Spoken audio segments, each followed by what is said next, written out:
All right, so we are live. Hi, everybody.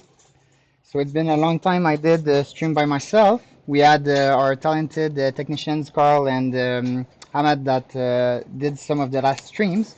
I was very busy doing business development here with my partners. Um, so less time to do the streamings, more time doing administrative, boring stuff. So today I'll be doing a S19a Pro board. It's a board nobody here at Decentral has ever worked on, included myself. So we'll be maybe breaking stuff, maybe learning stuff. We'll see. So um, it looks interesting. What I did is I actually already removed the screws from the Hashboard here, and I had a quick look, but not I haven't touched it yet, so no clue on what's waiting for us. So you can see, well, first of all, first thing I notice is that you don't have that, that plastic film that you always need to remove at the end of the day. So that's one nice thing in my opinion. It looks nice. Um, and it has obviously different chips. The 19A, let me see, I can't remember the exact number yet because I still haven't worked on those. So what's the number again of that chip? So that would be the BM1398 AC. So it's a bit confusing because the number looks just like some of the other 19 series, but actually it's a different chip. You need to use that chip on these boards to make it work. And so like every other parts you need to make your repairs, it's going to be available on our shop, so you can go and browse our shop, see for mining parts, either it be fans, chips, um, complete replacement parts such as Hashboards. We do have those as well. And so have a look. If there's anything missing, don't hesitate to contact us, and we can either add that part to our shop or just simply make a customized sale for you guys. So before we proceed with cleaning anything, let's just actually see what the tester is telling about that board. It's telling to us. One more thing. Last week we had last week and the week before it, we had our first training sessions here at Decentral. So we did train our first Decentral certified technicians that are starting their own repair operations in Ontario. So I'm really proud of that. We have more space to fill in for the next training sessions. So if you want to get some mining repair training, mining maintenance training, so anything in between, just learning how to operate the machinery to actually repair and get to the micro soldering, we can help you with that. And we obviously have many other various consulting services. Um, so anything you need to learn about mining, we can help you with that. So let me see here. That board should be operating at 12.9 volt. So my lab power supply is now set at 12.9 volt. And the tester is able to recognize the S19a Pro board. So that is good news. Let's try and run a test on it and see what happens. Boom! No, nothing blue. That's good news. But we have an issue. Fortunately, that might be a quick fix because, as you can see, we do have signal. So we're getting to the 28 chip. So the problem is probably going to be between the 2021 chip. If there's more issue, it's possible we have to do more interventions. But so far, it looks like it's going to be relatively easy fix. So let's stop the test here before I get to the touch point. What I was about to say, the touch points measurements. Let's just clean that area a bit, and also let's prepare some chips because those chips are brand new, and so I need to tin them before we're able to install, obviously. And let me see. So we have this orientation here. So that would be the chip 20. Can you see that right? Let's bring our microscope without the multimeter. We don't need that. Let's get a more general view like that, and make it a bit better to watch like that. There you go. All right. It almost feels like you lose the touch doing streams after so much time offline. So yeah, Carl and Ahmad did very great tutorials. I hope you guys enjoyed. Um, they are very good technicians, very talented. We have many more talented technicians like that. Not everybody is comfortable, getting online, doing lives, and getting on the screen. So obviously we respect that, and you won't be able to see the talent of all of our staff here. Um, but there will probably be more faces in the next streams as well. And sometimes I'm gonna pop back when I have time. So today, unfortunately, I don't have that much time actually. I got a very packed day, but I wanted to get back a bit to doing a streaming because, as I've mentioned previously, it's something I really enjoy. I enjoy doing the repairs. I enjoy learning about those boards, and so S19a Pro board, nobody has ever touched that board. And normally I try to be, if I'm not the first, I'm at least one of the first that does anything that's related to, well, anything that's related to any operation, really. I try, because I'm really a leader that leads through example, so I'm trying to learn before I get my expectations out of my staff. And so if I want to ask something out of my staff, I have to be able to do it myself. And so that is my philosophy. And so this is what we'll do with this board here. Let's try to learn and see, for hopefully without breaking too much stuff. And let's also clean the chip just here because actually we'll probably be working either this chip or this chip. And so we'll also clean this one actually because we want the neighboring chips to be cleaned of the thermal paste before you do any operations. Because with the heat that's gonna be pushed by the heat gun, there is a possibility that the soldering in the neighboring chips also melts. And so if it does, and there's like those spots of thermal paste there, it's possible the tin actually bubbles up, and you don't want that, obviously. It's going to create more job, more damage to the board, and the goal here is really to fix those boards as quickly as possible. So right now, I believe the repair queue on the 19 series, it's been much better than on the 17 series. We have a lead time of about 2 weeks for anything that's under 8 units. So any tickets that's under 8 units should be completed essentially for 19 series at least, should be completed in 2 weeks. Many times it's before that. Um, so that is very nice. The 17 series last year, some of the boards, some of the machines, it took up to well, the average wait time was like 2 months. So it was a very crazy year last year, and the load of repairs was just crazy. Um, but now the load is a bit more under control, first. And second, the hashboards, the 19 series dashboards are much better to work with.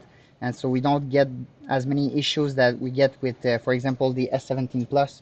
S17 Plus is just a nightmare to fix. Especially some of the boards we accepted them for repairs when really we should not have. We should have just returned it as no fix. But being the good guy, kind-hearted guys we are, we took those repairs on us, and some of those took a lot of time. Um, Anyways, now the 19 series boards are taking about 2 weeks. Anything that's under 8 units to fix.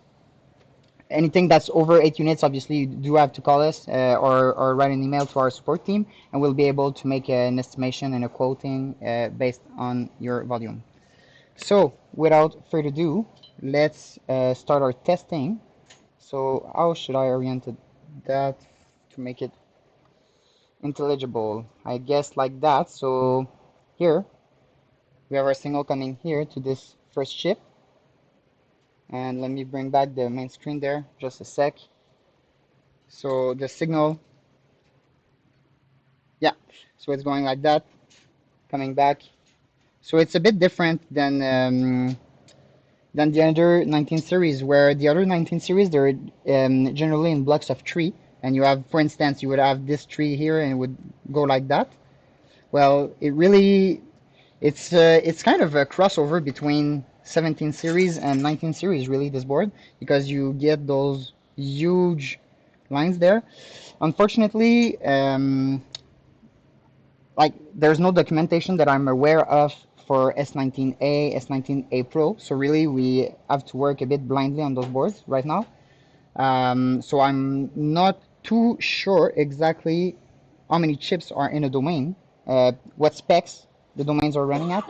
So right now I'm running a bit blindly on this board. I guess we'll figure that out together. One way we could figure that out would be by looking at the LDOs. All right, so one more thing I noticed there. One more thing I noticed there is, let me bring that back to the microscope. So it seems we have three LDOs there feeding. So yeah, looks like we have three LDOs there. We have this huge chip here, which I bet is also going to be related to power distribution. Probably, well, that would make sense. That would be the last domain here, I guess. So this one is probably fed from somewhere here. So it goes to the MOSFETs. Well, what do we have? So we have Q9 here.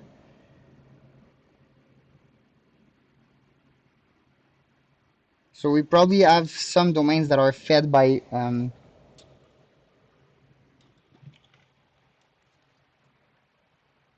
so don't take anything I'm saying as a science, because really, again, I have no documentation and it's the first time I look at these boards. But I guess this chip is feeding like maybe the first half of the board here, something like that.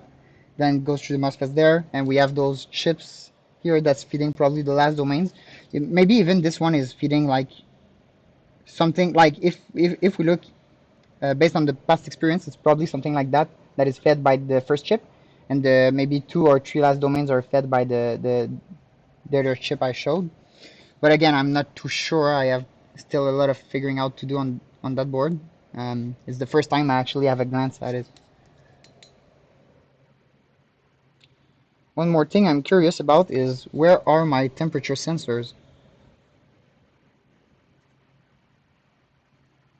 So if ever anybody has worked already on those boards, S19a Pro, and you have any documentation that I'm not aware of that Bitmain is maybe circulating, or that any amateur that worked on the boards already has produced, please be my guest and share it with me.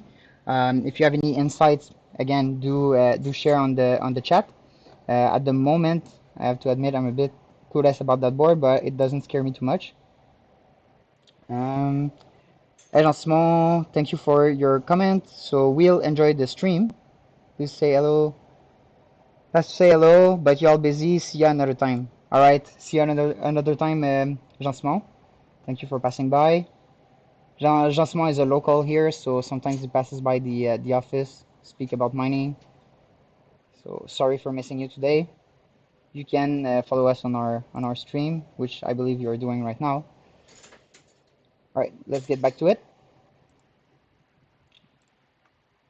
So again, to get back to what I was looking for is the temperature sensors, which I don't know where they're at the moment. So we can see the quartz here. Obviously, makes sense because you know your first chip is right there. So the quartz is what's starting the concert of, at least for the clock signal. But where are the temperature sensors on that board? We have another quartz there. Yeah, you know what this board makes me think of? It makes me think of S19e of the 17 series. It's looking like the placement of the parts is very, very similar. Very similar. Oh, I see. So we're back to the small temperature sensors there. So I found the temperature sensors. Let me bring the microscope there. Let's make that a bit better. And we have one here. You can see this guy. Pretty sure we're back to the T251. We can't really see on the screen now. Let's try to zoom in and see if that would be it. You know, sometimes they put some kind of layer over it, and it's hard to tell. It's hard to read. But yeah, that looks like a T251. I'll need to confirm that. So again, don't take anything I'm saying as science, as perfect science. But it looks like pretty standard parts we're used to work with. Again, even the LDOs you can see here, I believe those are some LDOs we use on the 17 series as well. Um, so this is all looking very familiar. You can see the second quartz just there, Y2, and the resistors right there. Well, essentially we never have really to change those resistors there, but they're pretty standard as well, used in other Hashboards model as well. So that doesn't look too alien to me. Um,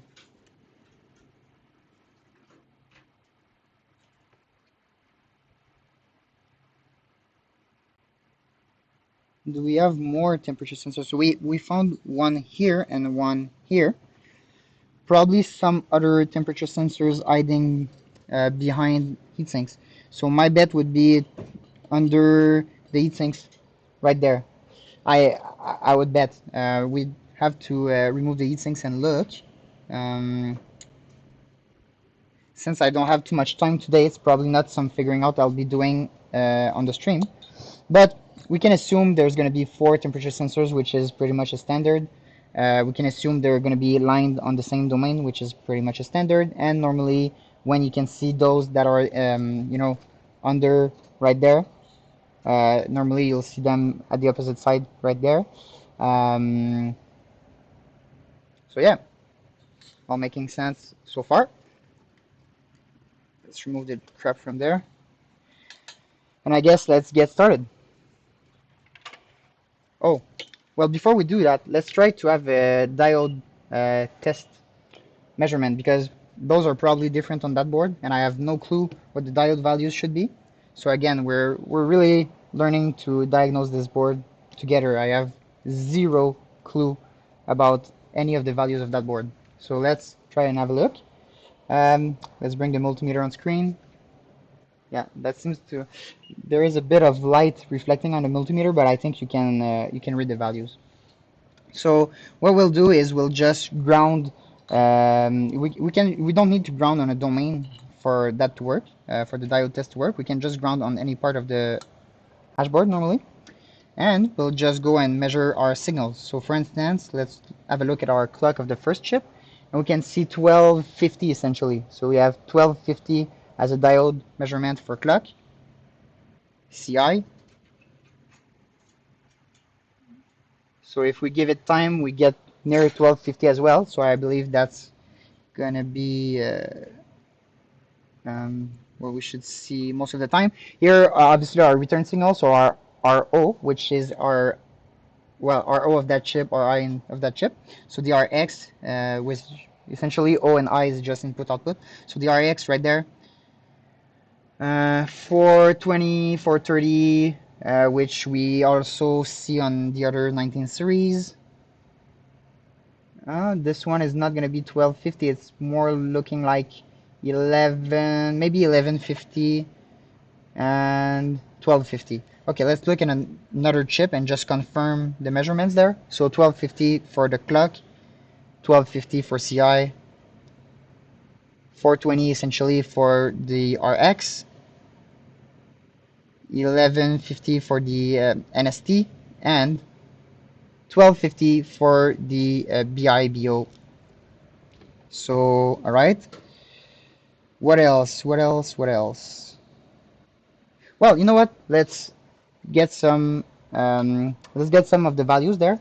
So uh, I'll go there with the microscope, And let's measure the resistance as well. So you guys, whenever you work on that board, you can at least use those measurements as a reference, right? You can also do it yourself. But there, I'll do it for you. All right, so this is pretty much standard. It's something we see many times, 33 ohms as a measurement there.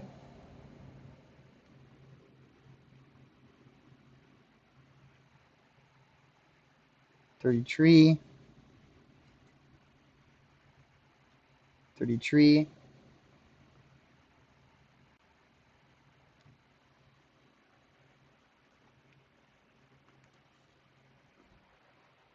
Oh, actually, there's no resistance there. All right. Um, what else? What else can we be looking at?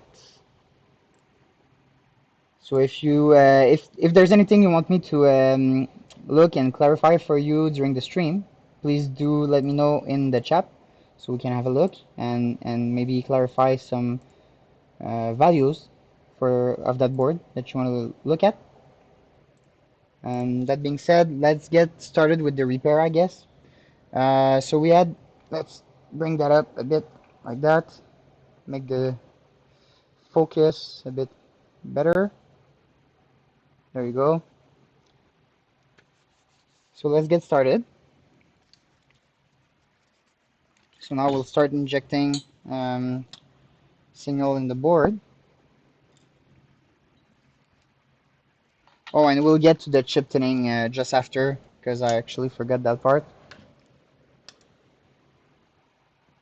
All right, let's get that rolling.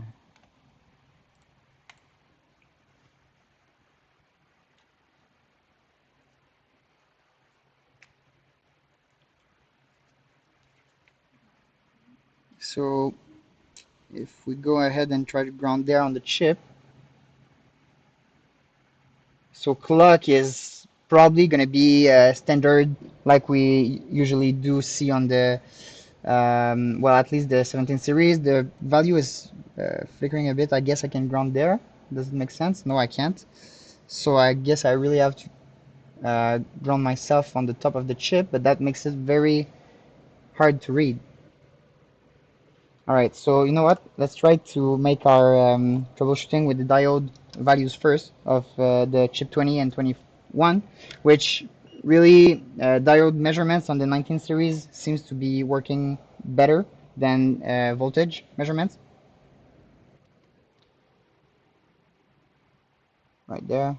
So this is the two chips we're probably going to be looking at.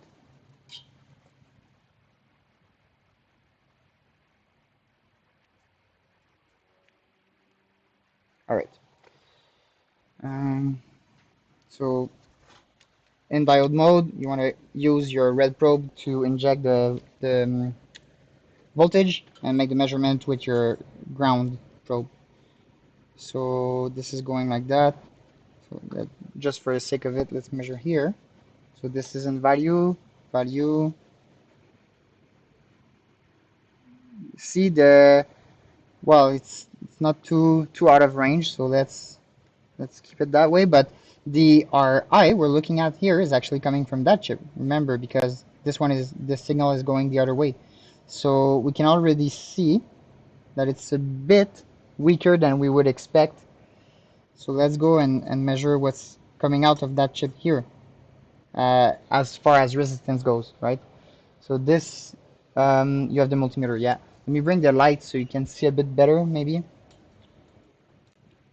So let's look at our clock. Clock looking good. Looking good. Again, a bit low from that chip, but it's not abnormal as well. It's this good.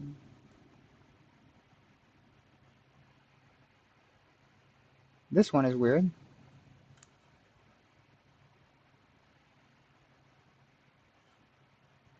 So my BI here is acting weird. BI normally is an issue we can measure with the return signal as well. So I'm curious about what we're going to see on that side of that chip.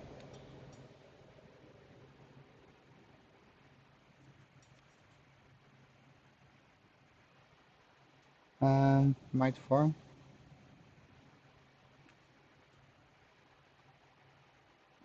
This one here.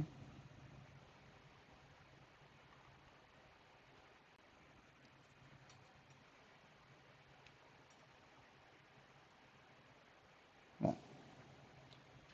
All right. This one.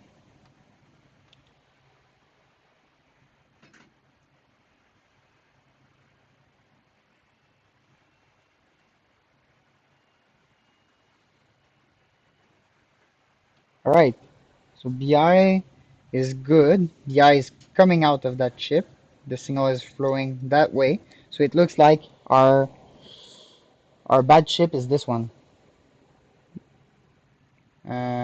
Resistance value is bad. So it doesn't mean necessarily the chip is bad. Actually, what we should be doing right now is we should measure any resistance that's on the way of the BI signal. So let's try to see, what do we have here? This resistance, we should measure it.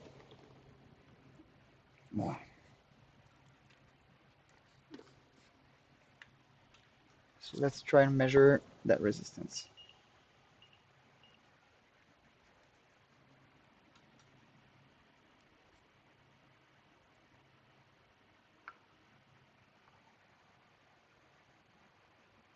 Resistance is looking fine. I don't think that would be it. Just for the sake of it, let's measure the other resistance as well. We got a 10K here. Am I reading that right?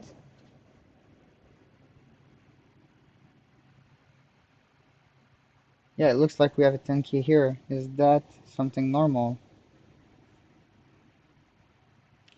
Let's compare to this one.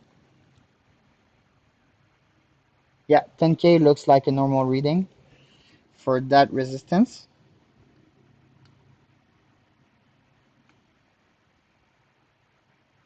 33. 33. All right. So now we think that this chip is our faulty chip. It's possible the chip itself is working. It's possible the chip is bad. So what we can do first is we can try to just reflow that chip. So we'll remove it. We'll try to reflow the whole area, clean the whole area, and reinstall it. If it doesn't work, we'll try to install a new chip. Let's start with that. And let's try to keep that view there so you can see the process a bit better. So I'll be using AMTech Flux NC559V2, which is really known and appreciated by most of the repair enthusiasts. And we have flux, solder paste, chips. Uh, what else are we using? I mean, anything you need, we have it on the shop. So please go ahead and have a look. We also have the S19a and well, actually the whole S19 series firmware available on our website. We have it. We have the stock version, so we have Bitmain's. Actually, just forgot to do something here. The 19 series, we really have to remove the heat sinks on the back.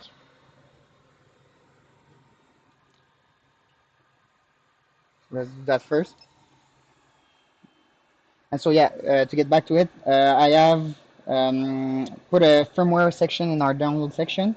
You can go ahead and download the image of the manufacturer. So we have all of Bitmain's image that were put there as a mirror. So if there's any outage from Bitmain's website, or if anything gets removed or is badly sorted, as Bitmain is famous for, well, we did the proper, you know, figuring out and put the right files and the right file names at the right spot, so you can go ahead and get the right firmwares for your machine from us. You can verify obviously the signature of the firmware to make sure it's really the same than the manufacturer, but there's no tricks there. We also did the same for Brains OS. So again, as a mirror, if Brains OS gets down, you know, their firmware, they're hosted on Google Drive, so we never know. It's possible Google bans their account for some reason. Sometimes you get the automated bans. It's not necessarily a human that's coming to mess with them. It might really just be an automated issue, which Google seems to be famous for. And so yeah, that's possible. And so we act as a mirror there as well. You can verify the signature of the files, make sure they're just the same as the original. There's no tricks there. And finally, we have our own Vnish version that's available also on our website. So you can go ahead and use our Vnish version. Obviously, there's a dev fee of 2.8% in the Vnish firmware. That 2.8% doesn't go all straight to us, but we do get a referral fee out of that 2.8% because we have our own flavor and we're distributors of the firmware. So if you want to, you know, support us through just running our firmware, that would help. It's not a lot, but you know, if it stacks up, it can get interesting maybe. So we'll see. We got that available on our website download section on the firmware section. One more thing is Vnish is very useful, especially for its chip map function, in my opinion, and in my repairman experience, because you can look and have a good idea and make a good quality control of your repairs by having a look at the chip map while doing your aging test in the test room.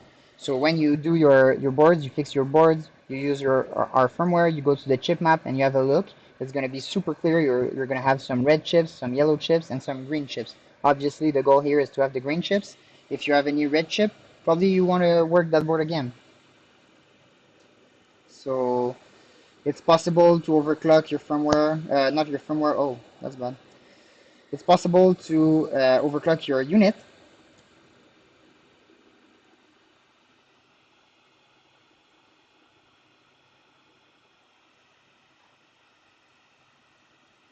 Really have to heat that bad boy here. It's possible to overclock your unit. It's possible to underclock it and get better efficiency. The auto tuning is not ready as of yet, but it's a feature that's being worked on. So you'll get the same auto tuning that you did with the 17 series, and you're going to be able to, you know, run at a much more efficient energy efficiency. So this is something I'm waiting for. Wow, those chips, they're really well soldered. You see my hair there? I mean, I can't go any hotter, so we'll just have to wait.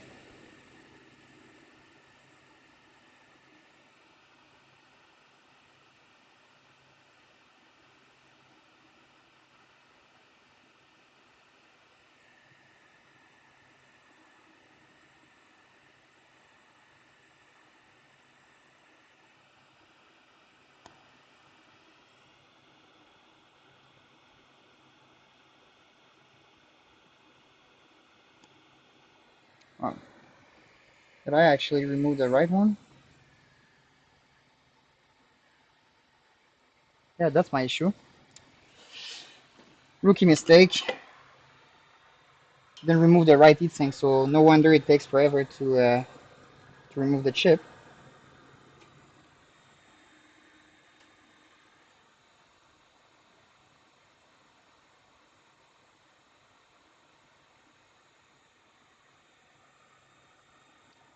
Let me just cool down the component there because I don't want to make a mess. Putting some pressure there. This is in place. All right.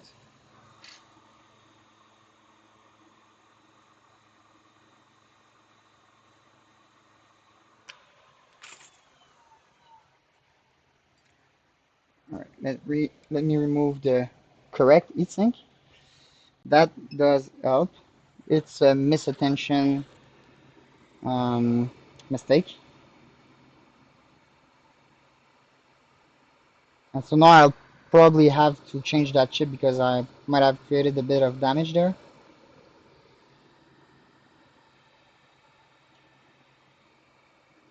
So that's fun because you always make those mistakes when you're live, right? I mean, I did probably I fixed like 2 boards an hour for the last 2 or 3 days whenever I had time to get on boards. And now, obviously, every mistake is gonna show on that stream.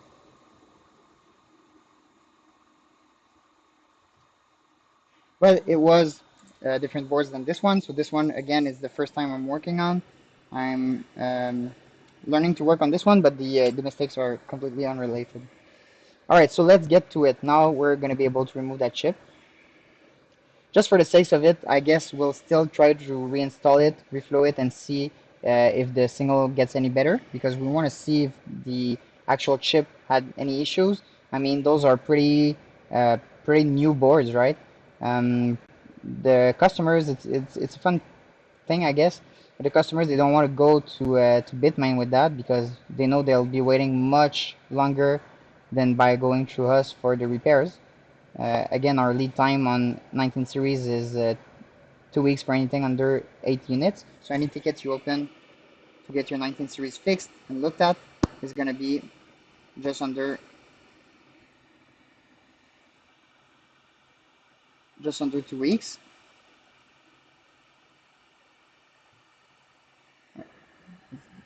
Still give it some time to work there.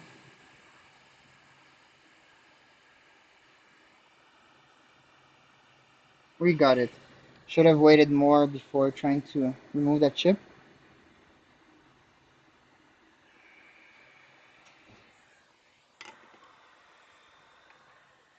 So this is what it's look like. It looks like.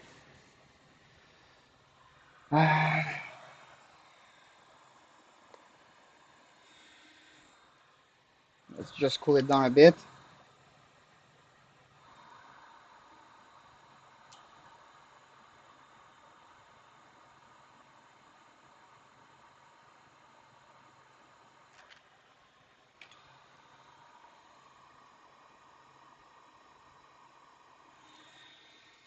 Can always give it a small spray of alcohol to make sure it's well cooled down.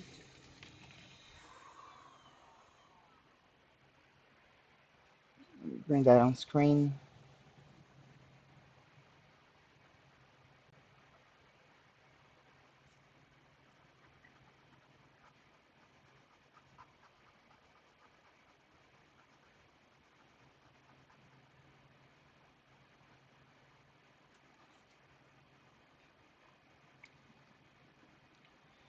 So there are going to be some nice announcements coming soon. We'll be well, first of all, we'll be doing some maintenance for some of the manufacturers out there. So we'll be doing the warranty service for those manufacturers as well. So not just after warranty repairs from now on. This is going to be interesting, and those are pretty underrepresented manufacturers, I think. And so they like there's essentially no materials on repairing those boards. There's nothing. There's no live streams. There's no videos, and there's essentially like no material at all. And so this is going to be very interesting, I think. That's gonna take place anytime soon. There are some meetings that are taking place in the next coming days for that. I don't know yet if I'm gonna go to the mining conference in Texas. It's something I'm considering. It's taking place, I believe, on the 3rd of October. So maybe I'll be heading there. Maybe not. Still haven't thought it through because there's so much going on right now. We're working on a lot of different developments, and so it's hard to find. Well, I don't have time for myself. It's hard to find any time at all. So we'll see. Now, if we look at that chip, yeah, I did break it a bit, so I won't be reinstalling that chip. So unfortunately, it's gonna cost us a chip today. And so here we have it. Let me bring that with the tweezers.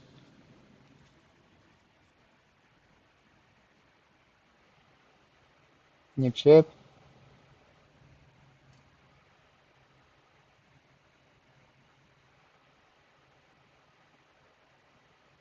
So we need to tin that chip. So let's go back to the main overview camera there, and let's do that. Um, I don't have my tin tool close, so just let me go and grab it. Do I? Oh, actually, I have one here.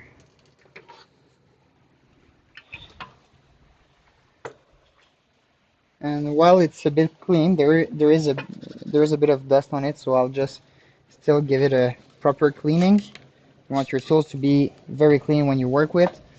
Um, Here I got some paper.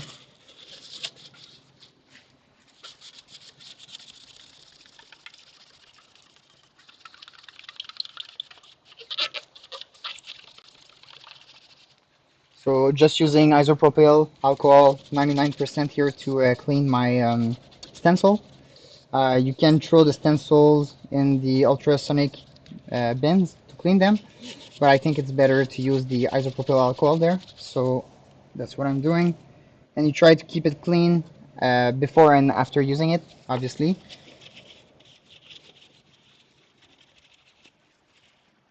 All right, looks good. So like many other things, we do have the stencils available on the shop. So if you need stencils, chips, tweezers, flux, we got you covered. And now, solder paste. Solder paste. Well, oh, there you go. So I'll be using the Chip Quick. I prefer the T4 for the grain size, but now I only had the T3 available, so we'll be using this one, 6337.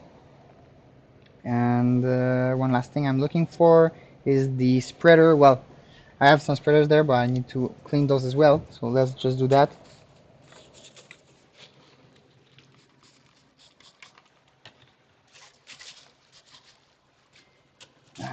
Yeah, that's the thing that I thought. I'll just go grab another one because those one are completely dried. I should preach by example, and so again, whenever you use a tool, you should be cleaning it just after use. But I did not, and now it's all dried up. So I'll just go and grab a new one and throw this in the ultrasound to get it clean again. Just a moment.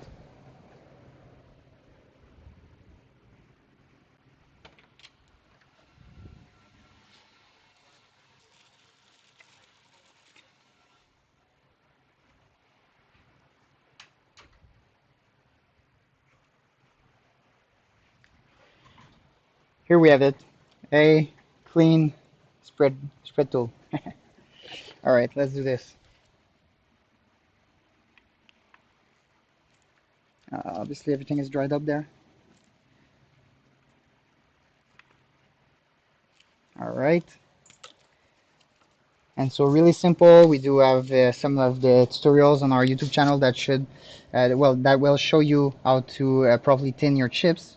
Very easy process. So you press on your stencil, make sure there is no gaps, and you just spread with the spread tool.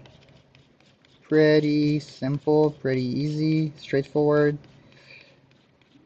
No mistakes should happen at that part, right? I mean, it's pretty straightforward. So this here, what I like to do when I lift off my stencil, most of the times if you don't use any tool to keep the chip in place, the chip is going to follow and stay stick to the stencil. So what I do is I use the, the multimeters extensions there, and I just press, I go to the middle dot there, and I just press, lift my mask, and now my chip is still stuck. But normally it's gonna,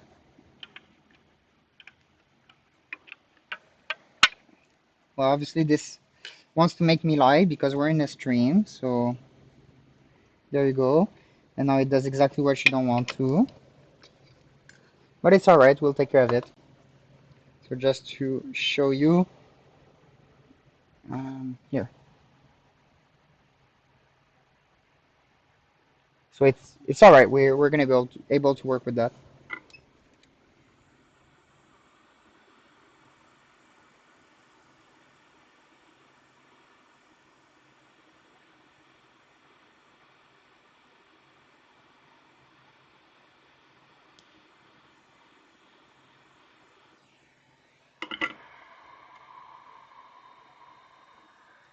just need to fix it a bit with my soldering iron.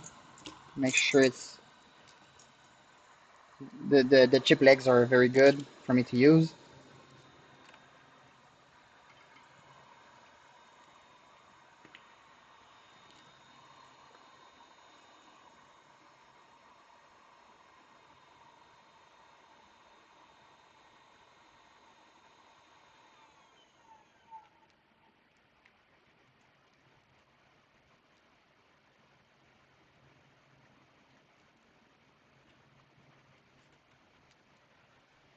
Let's keep that still pretty clean. Let's use some flux on the chip leg there to fix it. Alrighty, and our soldering here, which is still getting to temperature.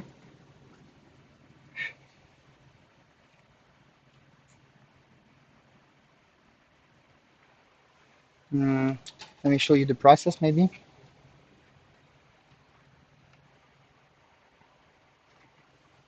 Go. So you can see it's not perfect right now, the soldering, because it got stuck to the stencil, and this is what we want to avoid by using the multimeter extension. But it's alright because, you know, there's nothing we can do with flux. Flux is magic, essentially. So you just pour some flux there and pass over your chip's leg um, with your soldering iron, and there you go. See this side on the right? Perfect. Now let's go do the same thing with the other side. Let's go through it very gently, so I'm not scratching anything, you know, I'm just going very gently right there on the chip legs, making sure everything takes a good place. So there we have it. Our chip is ready. And well, let's keep that camera there just a sec. I'll bring back the focus.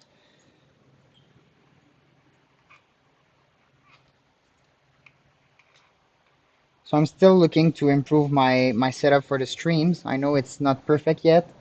Um, with time, we're gonna make this better. Especially once I get one of those AM Tech microscopes. But those are so expensive, and I obviously you know the you know how Bitcoin is right now. I try to avoid the spendings, and so that's what I'm doing. So we can put our chip in place there, make sure everything is properly within the lines. And so if we look on the top, we can see the white line. On the bottom, we can see it. Everything looks aligned. If you look at the chip legs on the screen, you can see the right and left chip legs. So let's start to apply heat and set that chip in place.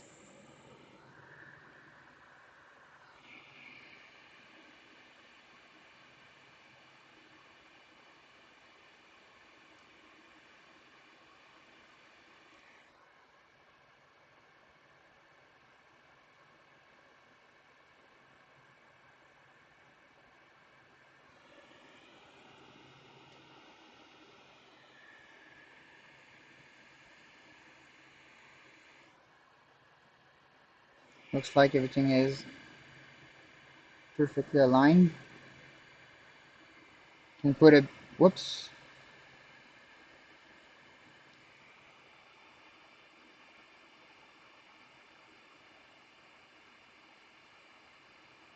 All right, back in play.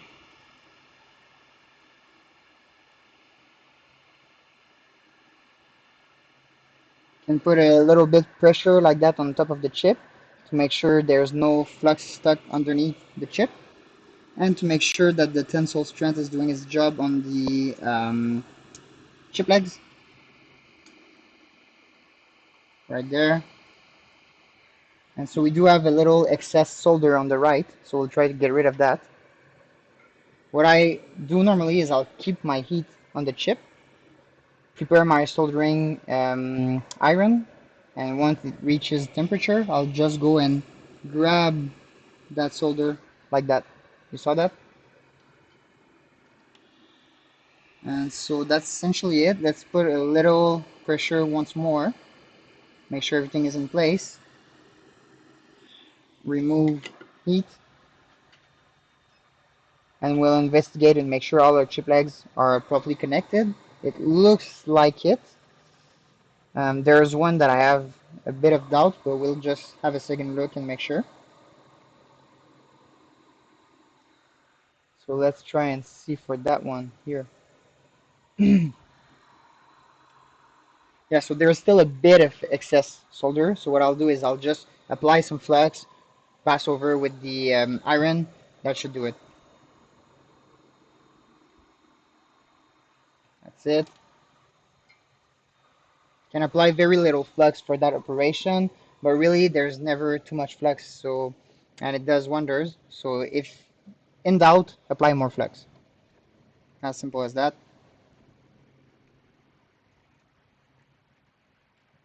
Tip is properly tinned. Everything is good. Let's do this.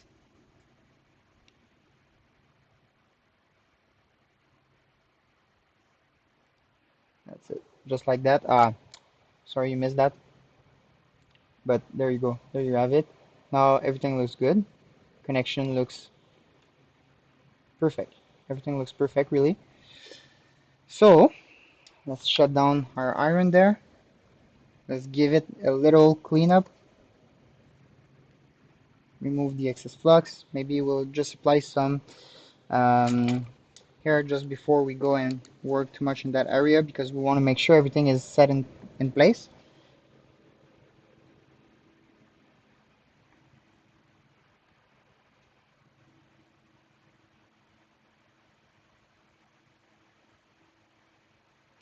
And so while we give it a little more breathing time,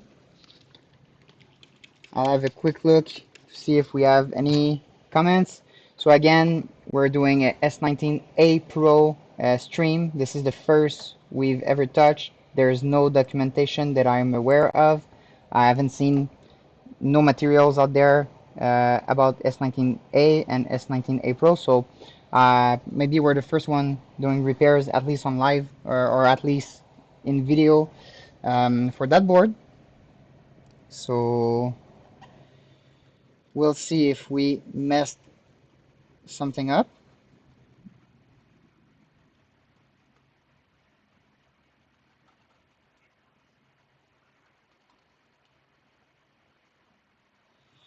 I like to clean with alcohol most of the excess flux that that spreads over the board. Let's get back to this platform there. All right. So let me just make sure. Yeah, we have the right one there. So this is the chip we've worked on. That's centered right there. And if we want to make our measurements, we're going to make the measurements against these here. So we'll have a look and see. Yeah, that's it. And we'll see how it goes. Still a bit warm, so yeah, we might want to apply a bit more hair there. The reason why is because when we do resistance measurements through the diode values, obviously heat is going to have an impact on resistance. So the values we're going to get out of our diode measurements are going to be influenced by the heat that still resides in the chip. And so we want to get back as close to as possible to the room temperature. Um,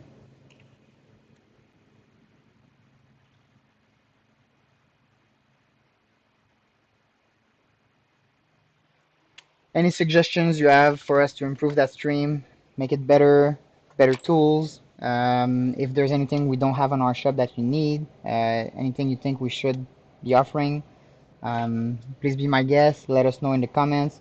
There's a lot of people that are watching those lives actually after the live, so we don't normally get too many concurrent viewers in during the live as of yet. So any suggestions you have to we're really starting to get how to say to get used to doing the lives. And so as you can see, the numbers we have is, for instance, this one is the 10th live, but we have 010 as a number. The idea here is we're going to pump those numbers, right? So we're going to get maybe to 100 live streams or maybe 200, 300. We'll see. It's possible we do one every day at some point. And so before we do that, we're trying to master our science a bit. Um, but yeah, so if you have any suggestions, any boards you want us to work on, I know there's been some requests for us to work on silicon boards. You can watch the live stream number 7, if I'm not mistaken, where Ahmad worked on a silicon A4 Plus board. So you can already see that one. There's one board that I'm actually keeping for myself, but I didn't have any time to do it yet. Would be the Dragon Mint T1. So I really want to do the Dragon Mint T1 hashboards on live stream because, well, I do have a soft spot for those miners. We are one of the first miners to get the Dragon Mints out back in what 2018. It was a very exciting time because at that point nobody would think that any company could challenge Bitmain, but you had, well, essentially, Silicon doing white label for Elong mining that came out with that dashboard. It was an increase of 30% in efficiency against the S9, sorry, which was just the behemoth of the time. And so, yeah, it's a soft spot that I still have for that miner, so I want to work on it myself. So I'll probably do a live stream about the DragonMint T1, which is essentially the same as Silicon T1, very shortly. We do have what's miner boards to fix as well, so we'll probably do some streams about that. But yeah, anything else you want us to cover? Any materials you want us to cover? Any tutorials you need that would make your journey into repairs a bit better? Please do let me know in the comments. And so let's go and start our measurements there. Again, I'll put some light on our multimeter so we have a better reading. Ground with the red probe on the board, you can see on the upper right screen. And let's go and take our measurements. This is the moment of truth. Oh, I'm looking at voltage. Bad habit. We want to go and diode.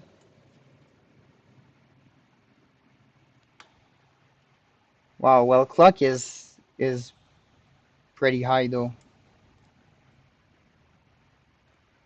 So see if we look at the previous chip. Oh, it's high there too. Well, that could still be because of the warmth of the board. So unfortunately, we're gonna have to let it sit a bit more.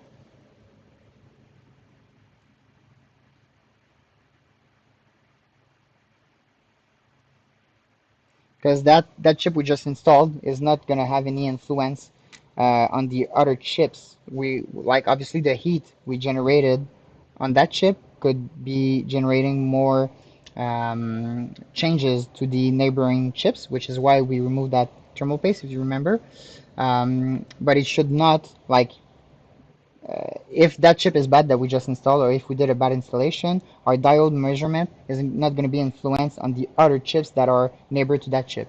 So if we're measuring 1500 essentially on the chip we just installed and on the neighboring chips as well, while the board is still warmed to the touch, it's most likely that the reading is influenced by the temperature, as I've mentioned previously. And since we don't have too much time to work on that board during the live stream, I won't, like normally when I work, the only way to be able to do more than one board per hour is to swap your boards continuously. So you'll be working on that board, make your change while you do your diagnose, obviously. Then you make your change, put that board aside, let it cool down, work on another board in the meantime. Do the diagnosis, make the change, put that board on the side, take a third board, and normally I'll go and do rounds of 2 to 4 boards. It depends really on the model I'm working on. S17 boards, the normal S17, not S17 Plus, but just S17, pure simple S17s. Those I'll do normally just rounds of 2 because I work very, very quick on those boards. And so I'll just put a board sitting on the fans, get it back, see where my issue evolved, if there's any issues remaining. If all is good, put back my heat sinks, let it cool down, work on the other board in the meantime, rinse and repeat, and you just keep on going in your rotations like that, and easily you can like do 2 boards an hour like that. But what, like, some boards are more complicated than others, so really the average is going to average to 1 hashboard an hour. That's what we're looking for, at least here at Decentral.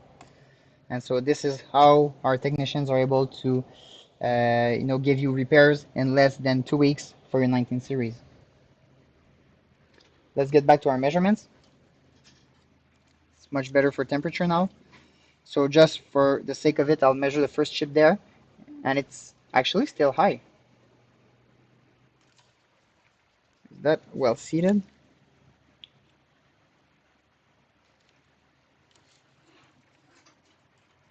If I go there.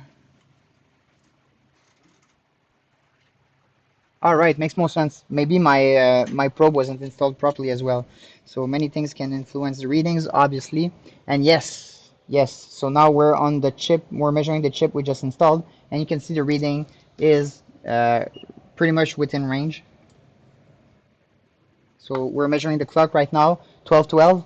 We should be looking at 12:50 based on what we saw, but if I go back to the first chip, let's say, and I measure this one, I'm getting 12:12 as well. So again, it's possible, the multimeter, the probes, they can, there's going to be some error, some margin of error within your readings, because the tools you're using, they have their own biases in a sense, and so you're gonna have the reading of those biases. So that's why you also want to make sure and get some measurements, as I just did here with that chip and this one. If let's go to another side of the board where we know the heat hasn't gotten to, and you see we have 12:15 there too, and this part of the board wasn't hot at all. So we know it's not like damage that got to the chips or anything like that. And so let's just keep our readings there. 12:14, so this looks good to me. That should be more looking like 420, so this is a bit low, but again, let's use a reference point there, and you can see we have the same thing here. So I'm not sure exactly what's changed in between on my multimeter, but our reference point here, we can see that the measurement of the RI should be good, because that's what we're getting from the first chip, and that's what we're gonna get also from, let me see, that would be this one here, and we're getting the same thing from the very last chip of that domain, I think, because so far, for what I know, each of those lanes are a domain. But I want, well, there's another way to yeah, so we'll be able to measure that. Another way we can just look for domains is just to look at the differential between two of the lanes and see if the differential will make sense. So 1, 2, 3, 4, 5, 6, 7, 8, 9, 10. So if there are 10 domains, and well, we don't know, so we're gonna have to look at the MOSFET output.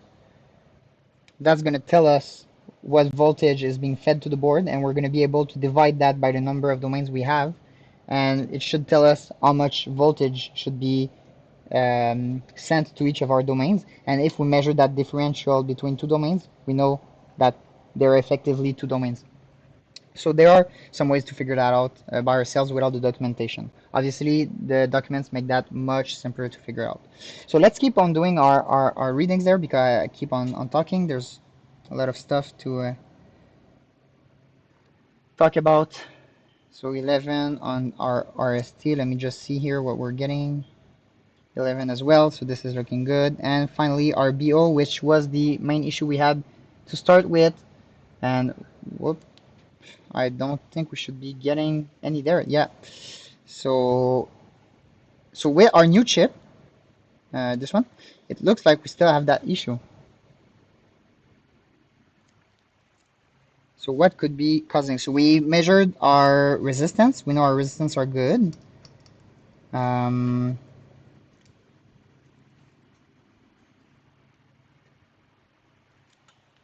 Just have a look there.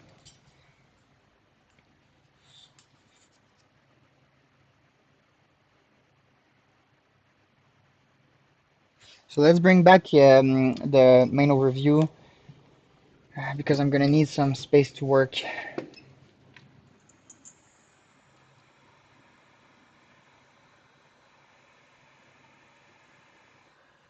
And so it's not a secret there. That board I'm working on right now is from our partners Monbank, and so doesn't matter too much if you see the labeling there. That's why normally when I do streamings, I'll remove the labelings of the board we'll be working on beforehand, because obviously we don't want to leak any customer information. But in that case, it's just one of our partners. He's very public about his endeavors, and I'm actually the Chief Technological Officer of one bank as well, which you can see on the bottom left of our stream. We have Decentral's and Monbank's logo.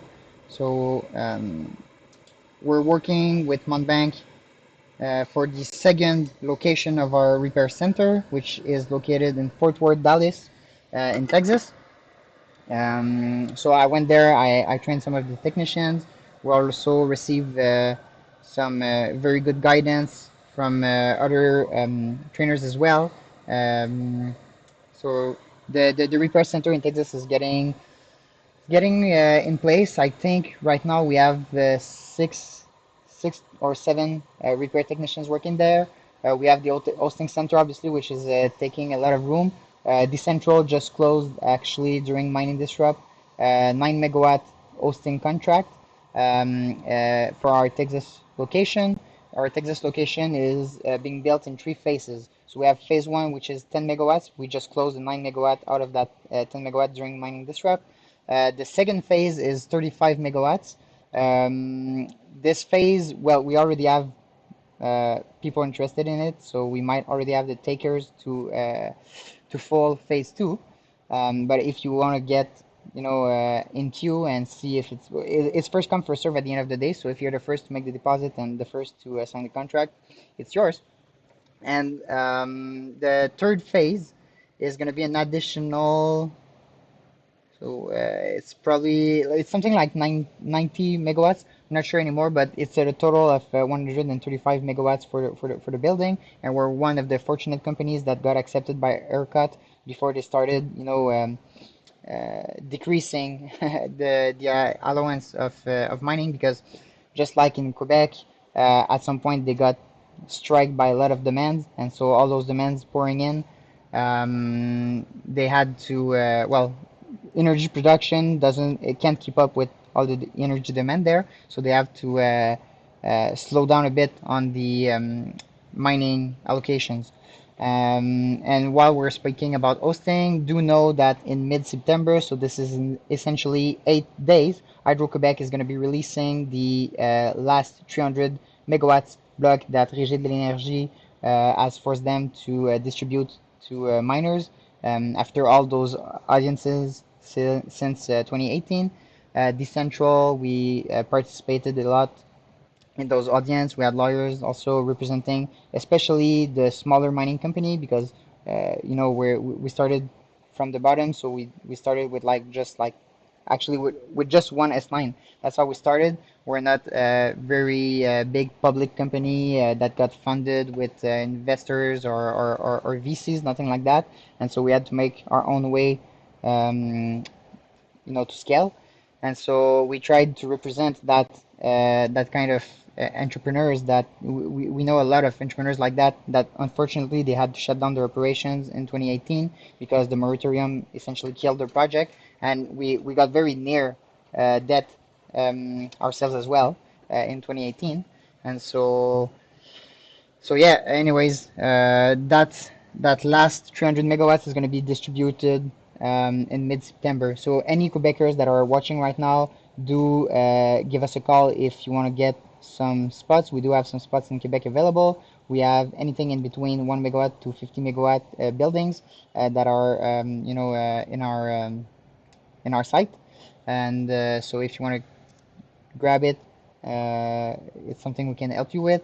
We have a lot of our own customers that have their own buildings that are also waiting for for Hydro-Quebec distribution to start, and so we'll do a lot of consulting based on that. We'll do a lot of installations based on that.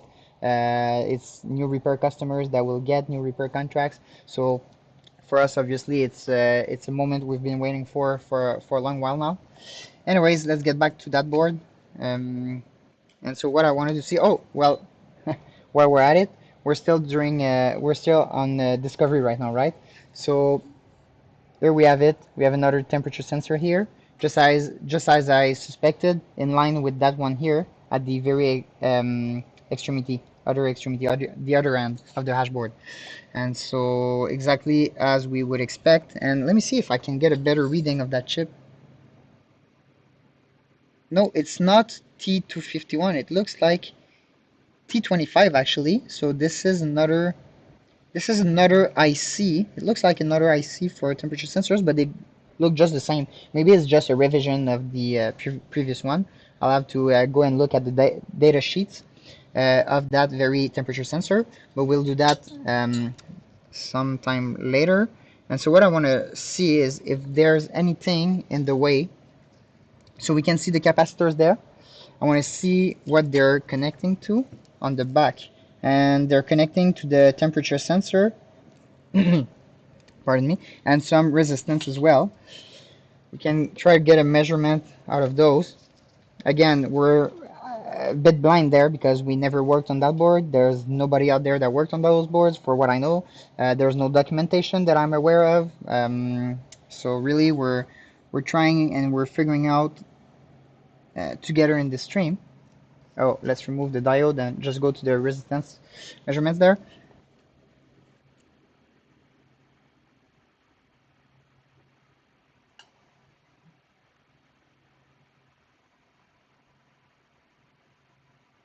Yeah, so this is standard again. 4.7 is what I would get on the resistance near surrounding the temperature sensors on 17 series as well. And so I'm pretty sure this is a good value. Obviously, I need to double check to make sure, but looks alright to me.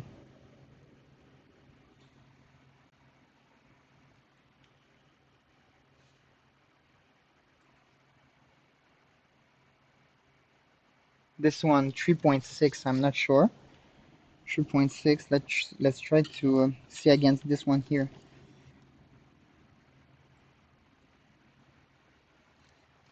4.7 makes sense. Yes. 3.6, 3.7. Yeah. So looks like those resistance are good, are within range. One more thing we can look. There's two more resistance there. I don't think they're connected to the capacitors, but just for the sake of it, let's measure it.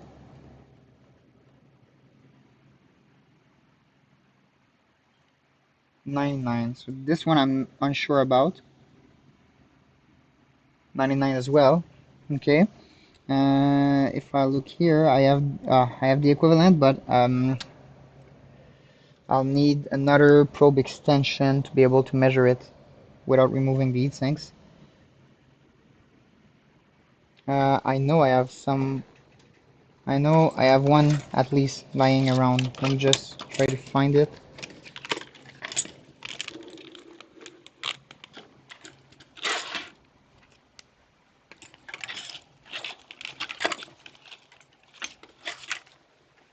Obviously, when you need it, you don't find it.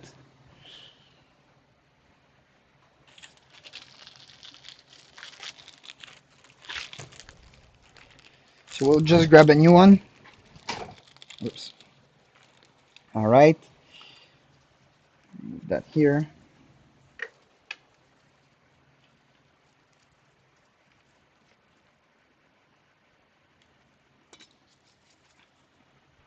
And just want you guys to be able to see as well. So I'm just going down here, looking at the other temperature sensor I got there, and trying to see if I'm measuring the same thing.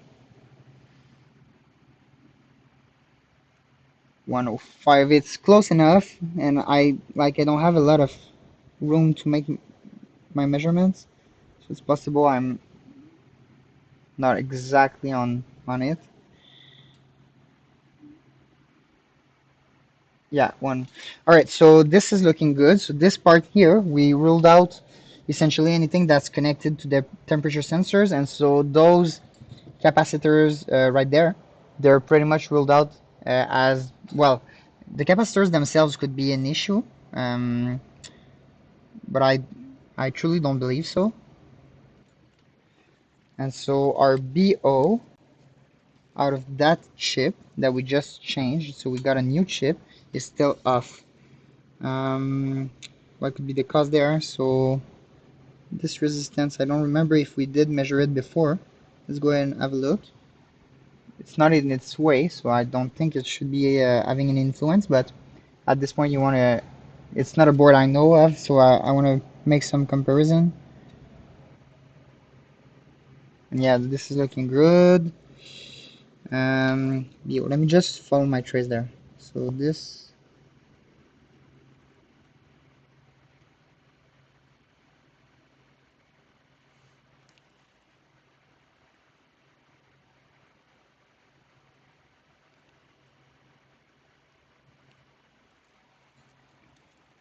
right, so something I want to show you, we'll need to figure this out together during the stream because it's not it's something I just found out.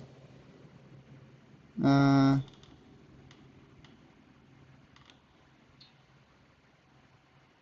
no, it's alright, it's alright. I was getting mistaken, but it's alright. So what I thought at first, while I was looking, let me try to bring that.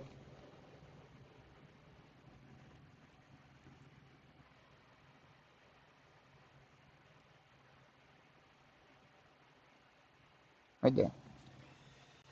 So at first, well, I was trying to find my issue and I was looking at the inscription here of BO and I thought this trace would be it, but no, it really, our BO is this one here, so it's alright. And so we're following the right lead here. And so this trace, if we follow it,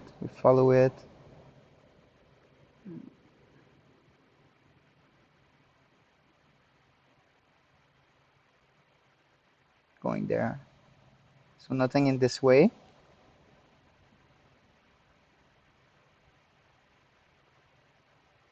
So clock, CO, RI, NST, BO.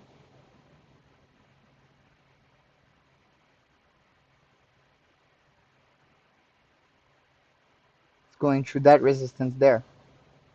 So it's essentially the only thing I can see in its way, but we measured that resistance and it looked alright.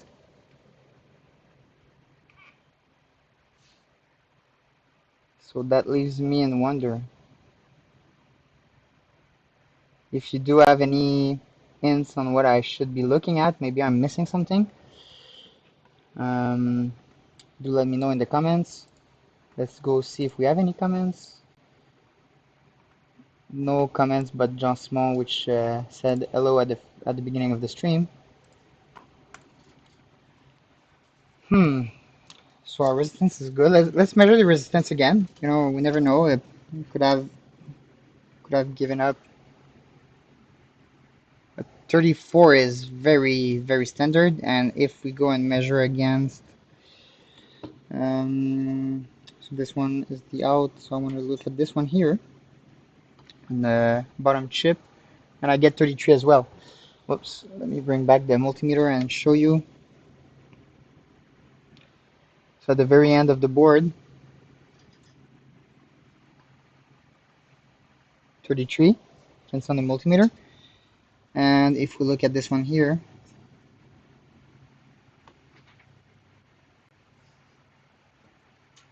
33. So how come our diode reading is bad on that chip? Let's try that again. So maybe we did something wrong. Let me bring back the general main overview because I want to be able to work a bit, have space. So diode, we'll go and ground ourselves to the board and we'll make our measurements. Clock good, CO good, RI good, RST good, BO bad. So I'm wondering, could the BO be, because BO most of the time is going to show up as problematic when the RX is broken, but the RX looking good and it's coming from that chip. But since we changed that chip here, and every measurements are good, and I'm pretty sure my install is good. could that chip be the one causing us issues in the diode measurement? It's possible. I mean, but based on the signal flow, I wouldn't expect it, but maybe I'm wrong there. So let's just remove the paste stuck in between there. Because everything in the way of that chip is looking just fine.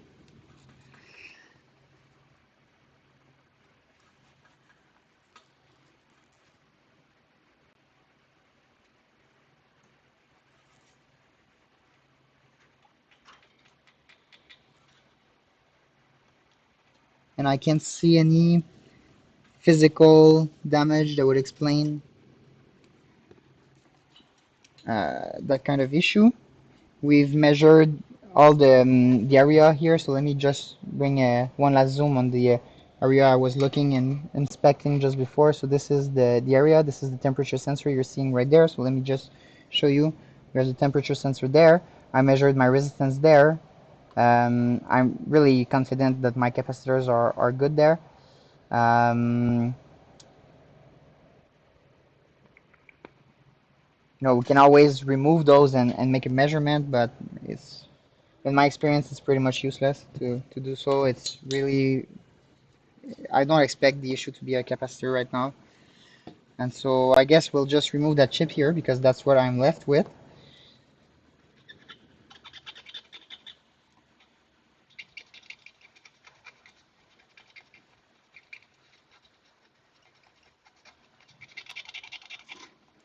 All right, so this time we want to remove the right heatsink, which is already done. Good. So, and we'll be more patient with our heat there. So we can maybe try to just reflow that chip and save on a second chip because those chips are expensive. And nobody wants to just throw essentially 80 Canadian bucks out of the window, except if it's for buying Bitcoin or Bitcoin miners.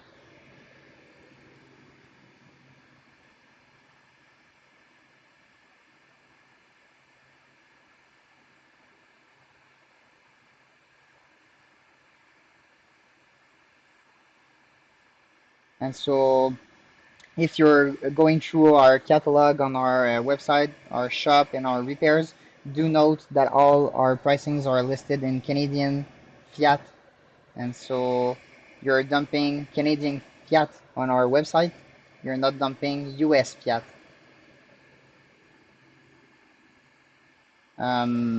Now, if you're a true holder, well, obviously you can pay in Bitcoin on our website. And so please be my guest to make your purchases on our website in Bitcoin. Otherwise, everything is listed in Canadian. We'll give it some time, learn from our mistakes. Let the heat do its job. Don't have to. Sometimes you have to take your time to save some time and also save yourself some money because otherwise you just throw out the chips you break um, during maintenance. And so there we have it.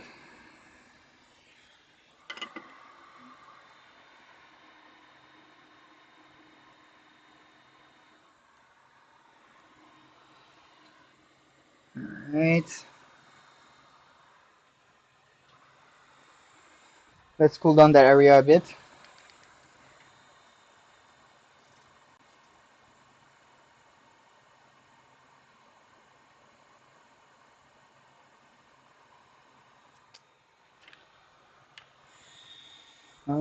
Right there.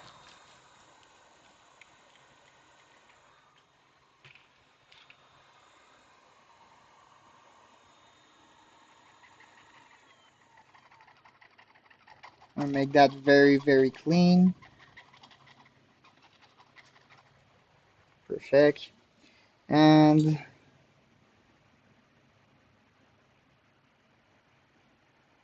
yeah, let's do a real and a true reflow. So let's even reflow the path there. I won't be using the copper wick because I don't think it's necessary for that job to use the copper wick. It always depends on the tin, like you can see by the look. When it's still very silverish and very shiny, you can tell the solder on it is pretty much is good to go. But when it gets, you know, darkish and you can see the color change with time, you want to use your copper wick, remove all the tin on the pad, remove all the tin on the chip legs, and really just apply new tin on the chip and the legs as well. But now just, you know, just passing over with our soldering iron, some flux, cleaning the area and making everything, um, I would say, leveled. Everything is leveled. That should do the trick. We're gonna want to do that on our chip as well.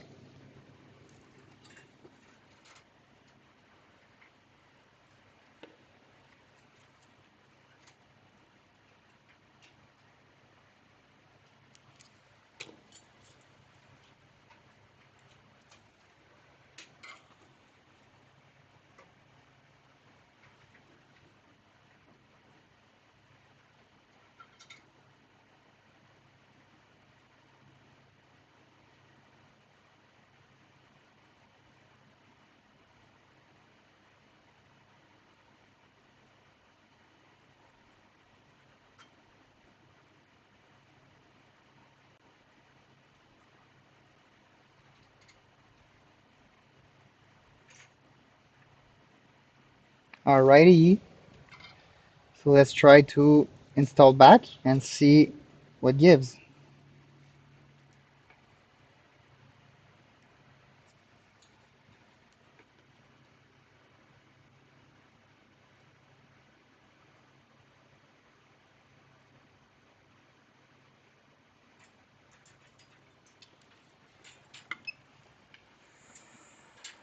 Now, I did say that this stream would be a bit short and sweet, so what we'll do is we'll reflow that chip, we'll reinstall it, make our measurements. If our measurements still aren't good, I'll tin another chip, we'll try to install that one, and if we didn't evolve on that issue, I'll end the stream for today, and I'll do some more learning of that board. Again, I never worked on that board at all. It's the first time I look at the circuitry, so um, really, there was a chance we couldn't make a fix today, but there is still hope. I mean, everything is looking fine. We looked at everything that's on the way, so it leaves me to wonder what could be the issue there.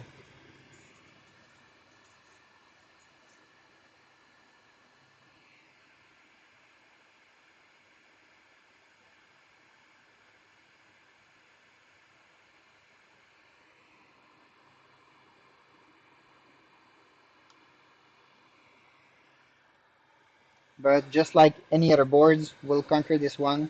We'll get to know it, and we'll get to fix many of those boards, I'm sure.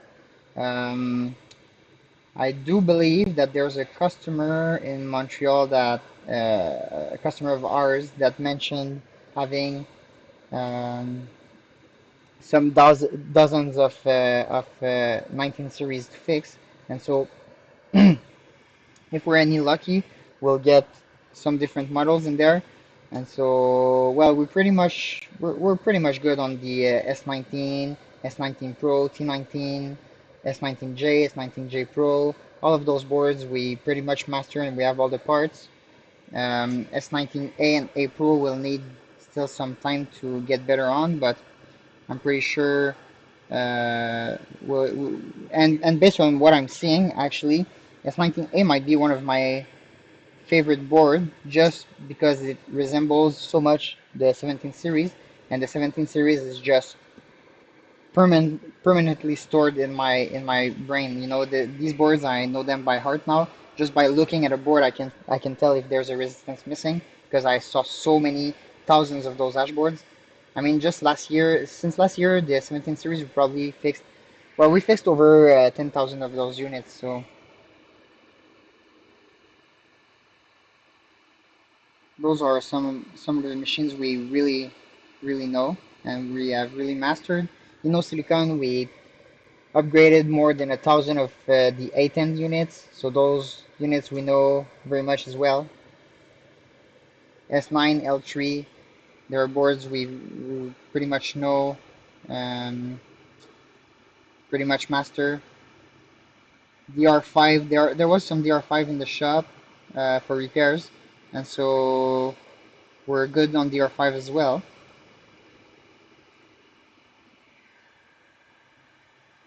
Hopefully you guys have some D7s and L7s also to ship our way for repairs because we do have all those parts, well, all the main parts. It's possible there's a parts we're missing, but we have all the main components to fix those. So I would love to do a live stream on those too. We have some of our hosting customers that have the S19 XP, but fortunately for them, they're working, and I hope for them they're going to be working for a while before we have to do any fix. But those are some hashboards that I'm eager to fix as well. And fortunately for us, but unfortunately for the buyers of those machines, I'm pretty sure we'll be seeing some of those S19 XP soon for repairs. What else? I mean, and then the 19 series is getting crazy, right? There's about 15 different models already, 15 different flavors of the 19 series.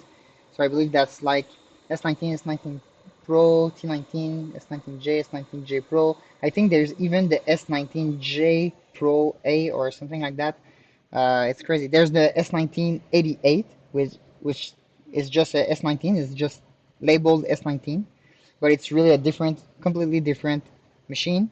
The boards they only have 88 chips, which stands for the famous name that was given, S1988. The support from Bitmain to get those running is very terrible. We had a lot of customers that had issues with their control boards of those units. In my experience, it's just best to throw away any big old boards control boards you have and just get some Xilinx boards. And well, in my experience, it's also better to run Vinish on the 19 series. The interface is much better, running much more smoothly than Bitmain's interface. So yeah, what else is there? There's now the S19J Pro without pick. Um, I haven't got one of those. I haven't got my hands on one of those as of yet.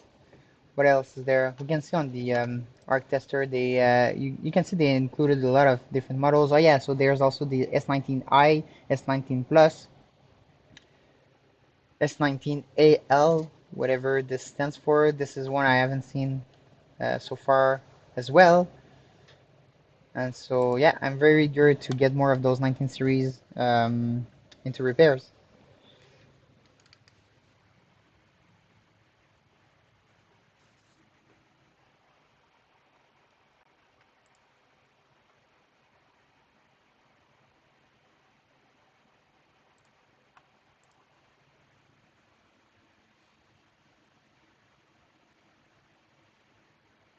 So we'll give it a proper cool down to make our diode measurements again and see what gives or what doesn't.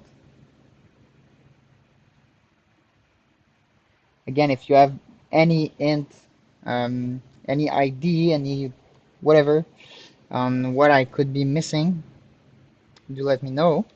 So for those that are maybe joining midstream and that don't know what we did so far, so you can see on the chip map on the middle right screen, our signal is stopping at 20. So good news is we don't have a zero ASIC hashboard. So this means our power is good.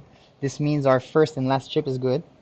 And it means that for what we know, I saw sometimes that the return signal would be uh, like weak and would still show the number of chips.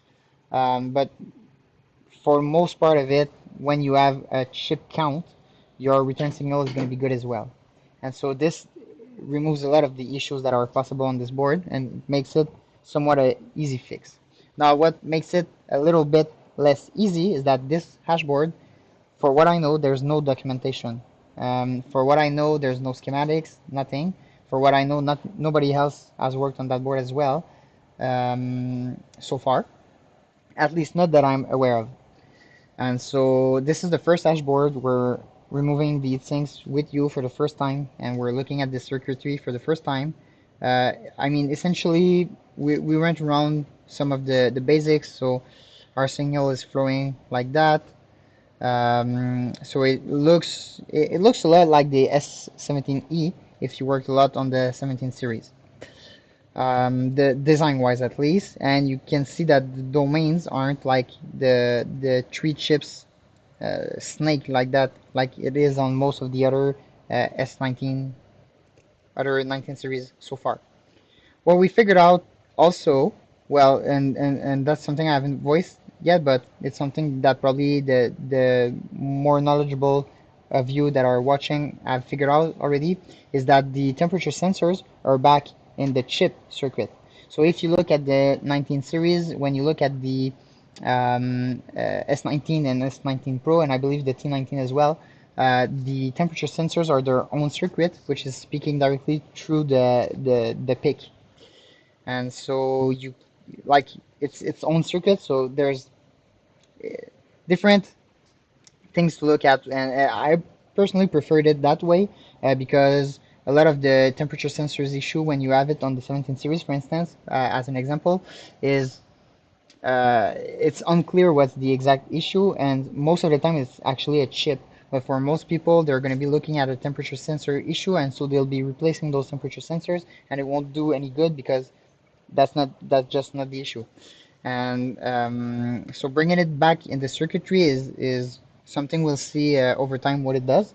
I don't know if it's going to bring back those same uh, issues we are used to see on the 17 series.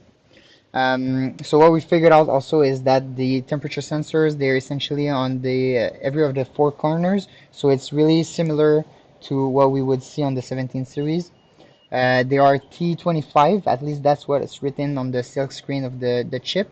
T25, which looks just the same as what was it? It was T451 or 251, I'm not sure anymore.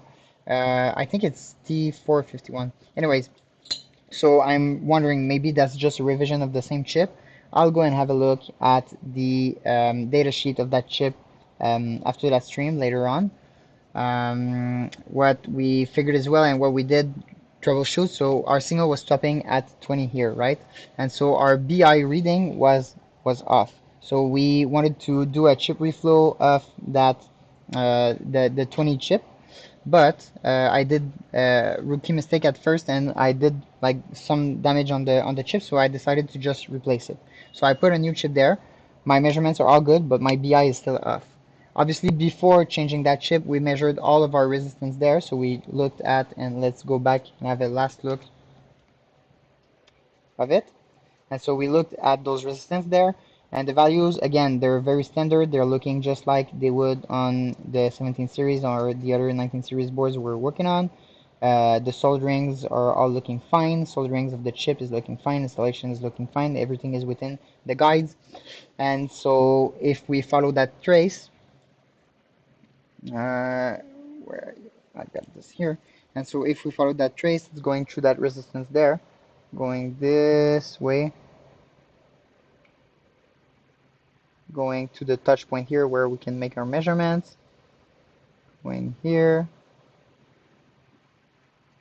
and actually there, going to that chip there. So there's nothing else in the way. So let's have a look. Now what we did is we changed that what I'm saying, that 21 chip right there, and so we'll see if our BI measurements is any better, because what I'm wondering is the BI signal is coming from the first to the last chip, but in my experience the BI will trigger when your return signal is bad, And so I'm wondering, would a bad return signal from that chip be having an influence on the BI of that chip? Is the only theory I have in mind right now that we're about to confirm right now. So what we did is we reflowed that chip, so it's still the same chip. It's possible the chip is defective, so it's possible we still have an issue. We'll go have a look. So today I think it's the stream where we're most, what we're doing most is really just some figuring out of that board together. We're probably not gonna do any repairs on that one. So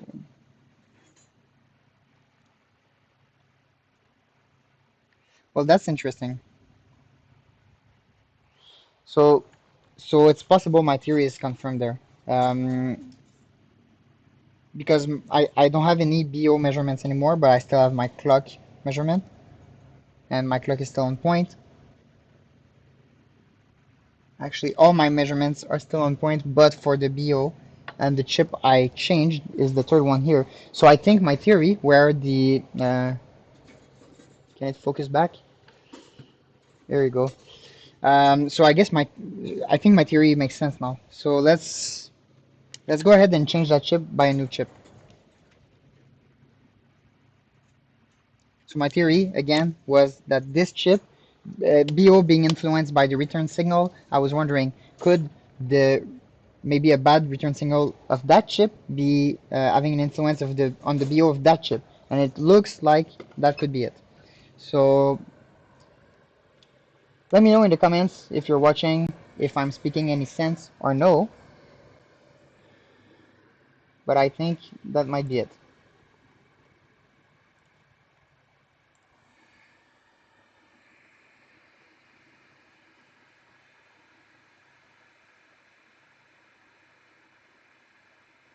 And so again, we want to be patient. We don't want to do the same mistake we did with the first chip removal. So we want to let the heat do its job, and then we'll take off the chip. Remember to remove the heat sinks under the chip, and obviously make sure it's really the one under the chip you're working on, because that's what caused our issue actually with the first chip.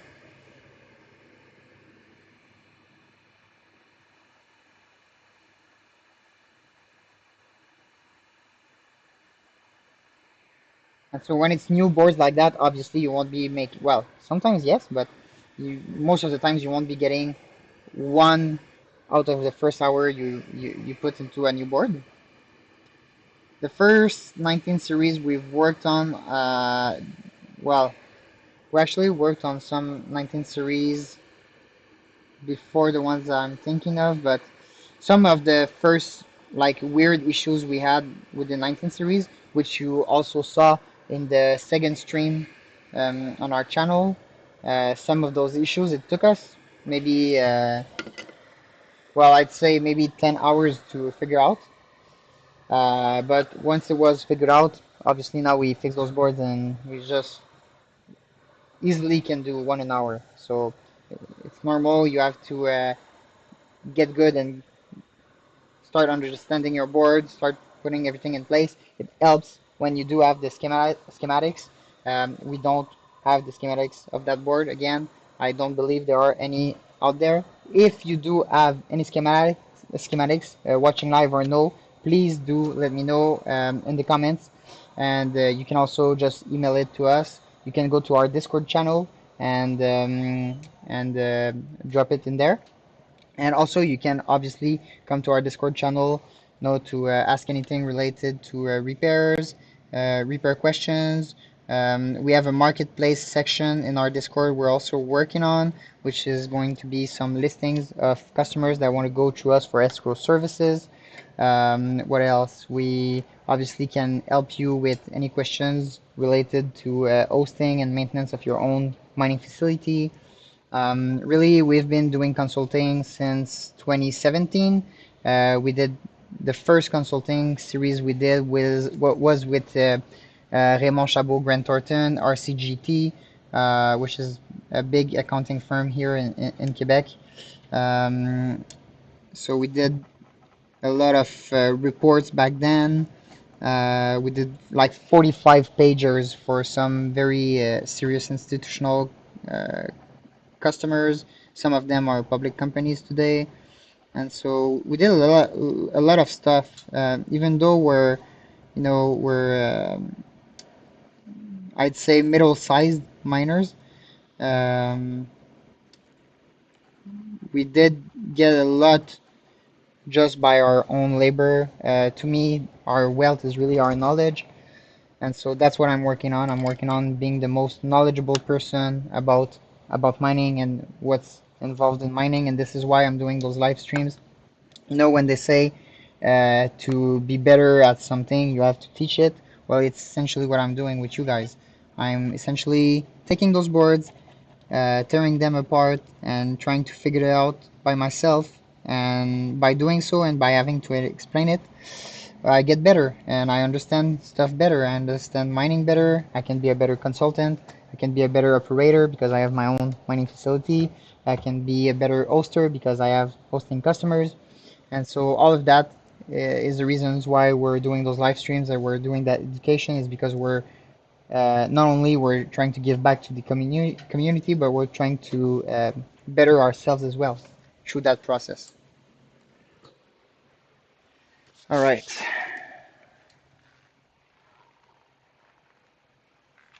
Here's my soldering mask. I'll need a chip there.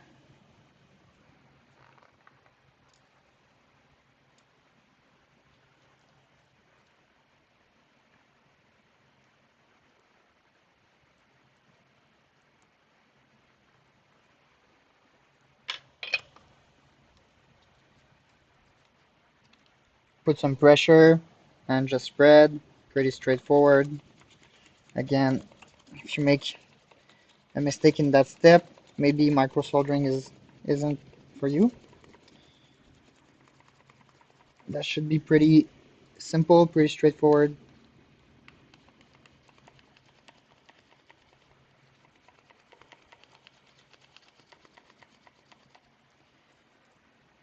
Do remember chips, stencils, multimeters, flux, everything you need to make those repairs is available in our shop. If it's not there, do let us know. We'll add it or we'll do a customized quoting for you. But we have everything you need for your repair needs, for your hosting needs, even if you want to buy some new or used miners, refurbished miners, upgraded miners. We do everything. We can also upgrade your 19 series normal Hashboards into hydro boards. There's many things we can do. We can do maintenance of your units. So simple maintenance because you want to maybe sell the lot um, or just because you don't want to do your cleaning yourself. We do all of that.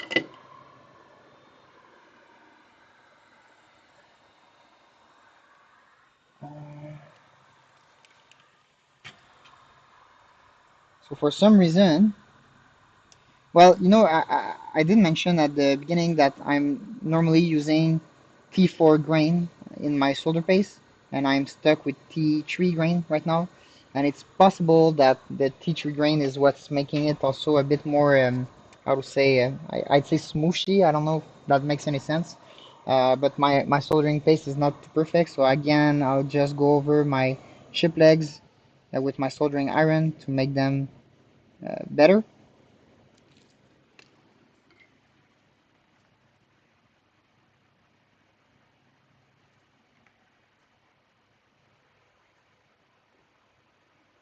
We'll just wait a bit for the temperature to rise on the soldering iron.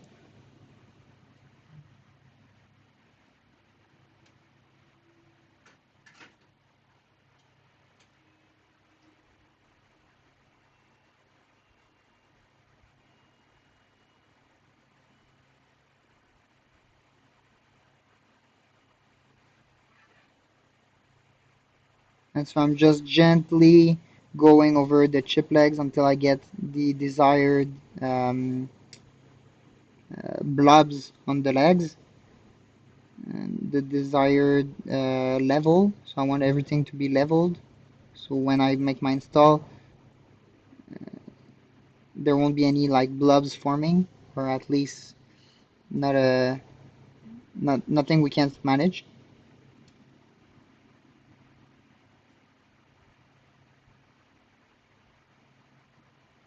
And so you let heat and flux do its job, and you just go pass over it, but you let your soldering iron just like float over your chip leg, so you don't apply pressure while going through it. You just let it float and let the heat do its thing, a bit like if you were painting with your soldering iron.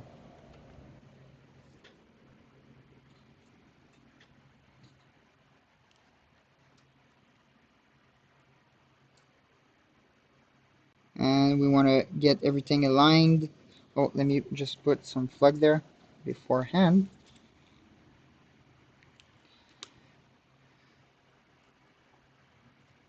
Get everything aligned within the guides, within the chip legs.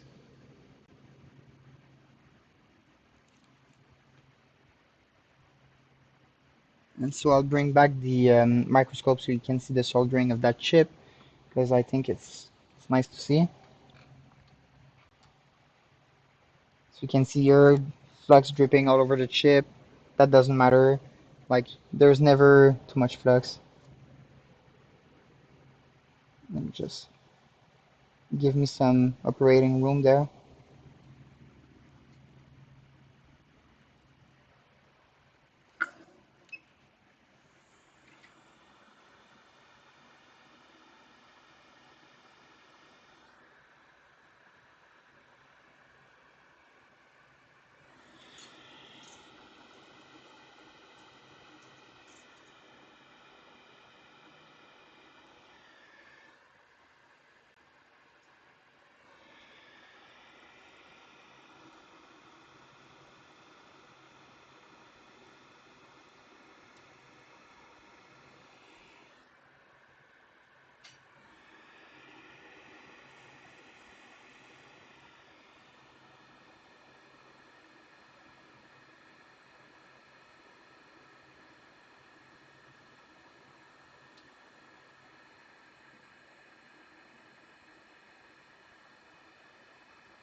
So obviously the day I get one of those very nice AM Tech microscope, like I won't have to bend myself all over to be able to look at the job I'm doing while recording. It's gonna be all integrated in the microscope. They're very nice, but it is a bear market after all, so we have to be cautious with the spending.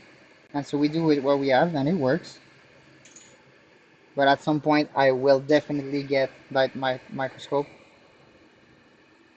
And I think for the streamings, it's going to be very nice as well. Just not just for working, but for the streamings, I think the result will be very nice.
That they do its job.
So one thing you could see me do is go at each of the four corners of the chip. Like I felt it wasn't properly leveled, so I was trying to get the soldering in under it to level up.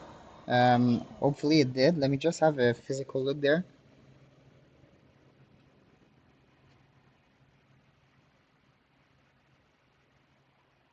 Looking good, but I like to have my chip legs really like on point. Really, I don't feel they're perfect there. So again, I'll put some flux and just go over with my soldering iron, and we'll give this a final try for the stream. So we'll see if our BO has evolved. Otherwise, we'll have to do some off-stream figuring out before getting back. I got more S19a Pro boards to fix there, so we'll be able maybe to up on another stream, or maybe one of my qualified technicians is gonna get on that stream and make me look like a fool because they're gonna fix it in 2 minutes. We never know.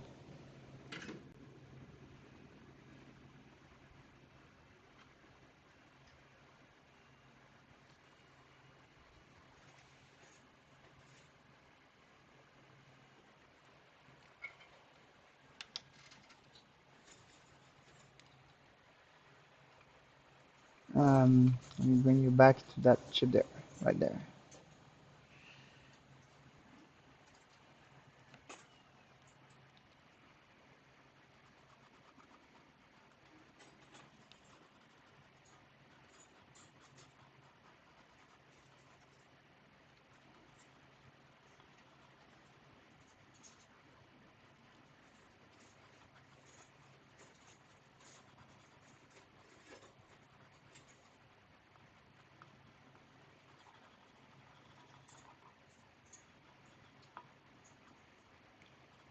Oh, one side note, if you watch the previous stream where Ahmad worked on the S19J Pro board, I believe, we thought one of the issues was the quartz, and so we tried to replace it with a T.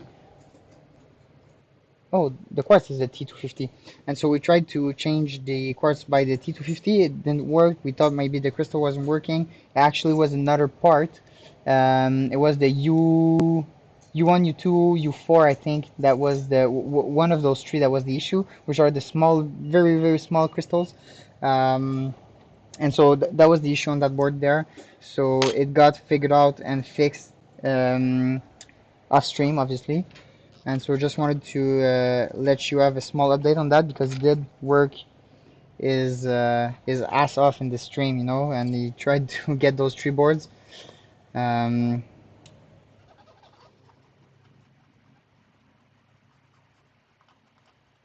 but obviously, it's always like that. Whenever we get online, we make mistakes or we can't find the issue, and then we go upstream and we get it all figured out. So let's just dry that alcohol using 99% alcohol, but still you want to make sure it's dried before pouring on the board. And if you don't know why, you can look at our stream number 4, where well, that's what I think happened is that a bit of alcohol that wasn't dried went in my boost circuit when when I lifted my board, and that alcohol going into the boost circuit, it didn't do too well. It didn't do too well at all. Actually, it burst into flame, and so that is something you want to avoid. And you can see that's one thing I really like of the streams though is that you get to see really what's up. You know, the other repair centers they can show you like video edits, three nice 3 minutes video edits, and we do those as well for sure. But in the live streams, you see what really happens, and what really happens is also mistakes, a lot of mistakes, and there's a lot of qualified technicians that are going to make a lot of mistakes, and it's normal. And so you yourself doing those repairs, watching those videos, and trying to figure out, also like we do, well, do know that those mistakes are normal, and so don't bash yourself too much. It's really normal, and anybody that says they don't make mistakes is just lying.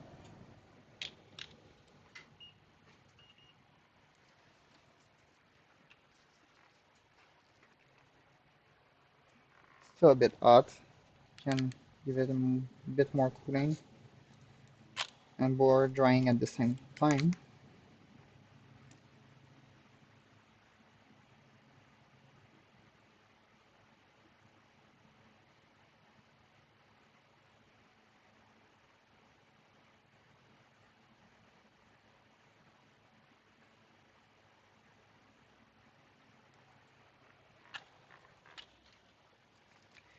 So again, diode mode. Let me bring back the multimeter on screen. There you have it. Ground on the board's ground, you can see here. And I'll go and measure my different signals there. So again, as a reference, we can see clock here is 12. Let's look at that BI, and we should getting 12 as well. Our chip before the 20. So let's look this one. 12 for clock, CO 14, RI essentially back to 420, NST 12, BO 12. Now, moment of truth. Clock of the 20 chip 12, CO 12, RI. It's farther than 420 than I would expect, but still. Now our RST is a bit low, but it's possible it's due to the heat. BO is now 12. We got our BO, so that's it. The issue really was the issue of the BO, the output of the borrowed input here to that chip was influenced by the chip it's going to. And again, the only thing that can explain that to me is that most of the time when you see a BO issue is actually caused by a return signal that is weak or missing. And so for some reason it seems that the return signal from that chip going to that chip influenced the BO going from that chip to that chip. And so that solves it for at least for that issue, right? And so what I think we'll be careful to do is put back those heatsinks before we start doing the voltage test with the tester, because the 19 series boards, they're running pretty hot, and the fans I have, they're good, but they're very good actually for the 17 series, but for the 19 series I feel they're not going fast enough. I need to change those, but again, just like for the microscope, you try to be soft on the expenses. I mean, last year all the 30 technicians we have here at the shop, they would be like exploded with load. Now we do have still repair jobs coming in every day, but it is much slower than it was last year for sure. For sure, the rates did influence the volume there, and we see that from retail, but we see that from public companies as well. Public companies, you can see they're tightening their belts, and so I mean maybe 50% of our repair volume was with public companies, and they're tightening their belt, and so we want to stay very prudent with the spendings. Makes sense because it's a bear market at the moment, and that's how you make it through those um, harder conditions, is by being prudent with your spending and by doing optimization. And that's something we did a lot of in the last weeks and months, and that's going to make us just stronger for the next run. And so each of the bears, I mean, we've been operating since 2016 decentral, and so it's two full real cycles we went through, and so that's how we made it through, right? You have to be very prudent, you have to know to recognize the patterns, and so yeah, you must be careful. At the end of the day, what I'm saying is you have to be careful, and so let's wait for the AM Tech microscope just a little bit more. But I do feel, I don't know if I'm the only one, and do let me know in the comments if you're feeling the same, but I do feel like there's going to be a reversal in that market soon. I feel like the bear market has been exhausted. I know from a cycle point of view, we should expect like maybe one more year of downturn, but it just doesn't feel right.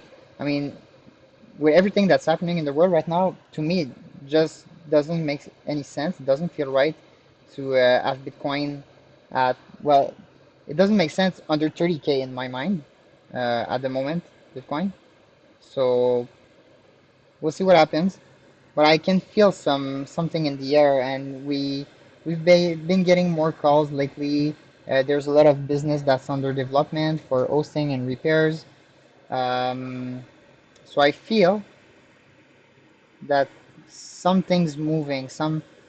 The whoever is in charge of writing the universe history is about to throw some weird surprise to us, I think.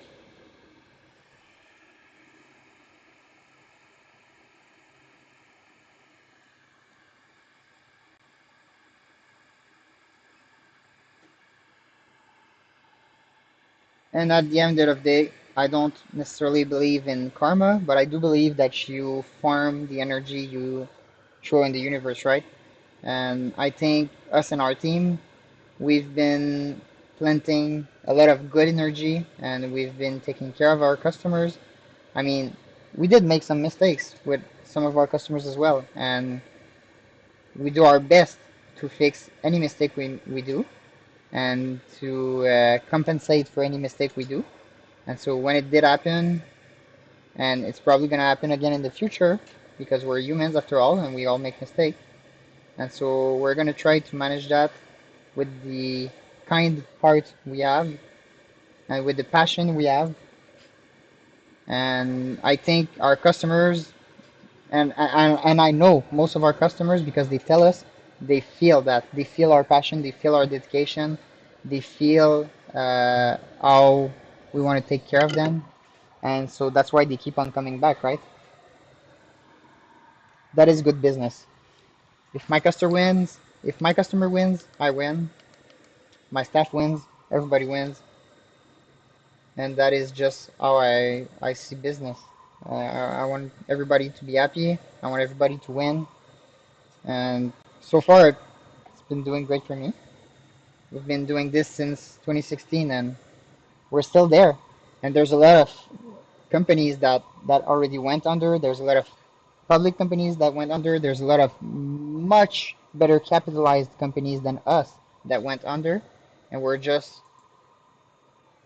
like I started this company with debts essentially. Like I had nothing but debts starting that company, and now we're at a much better position. So I think what we're doing, we're probably doing something right somewhere, right?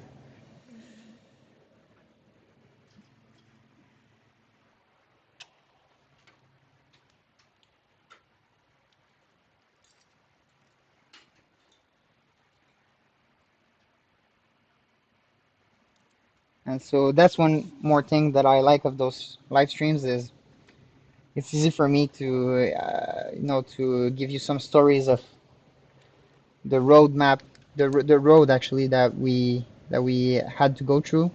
Um, I mean, it's natural for me because there's been so much and there's still so much happening, and so I mean, I have so much to tell, and I really, really like Bitcoin, and my staff here they can tell you because I always break their ears with that.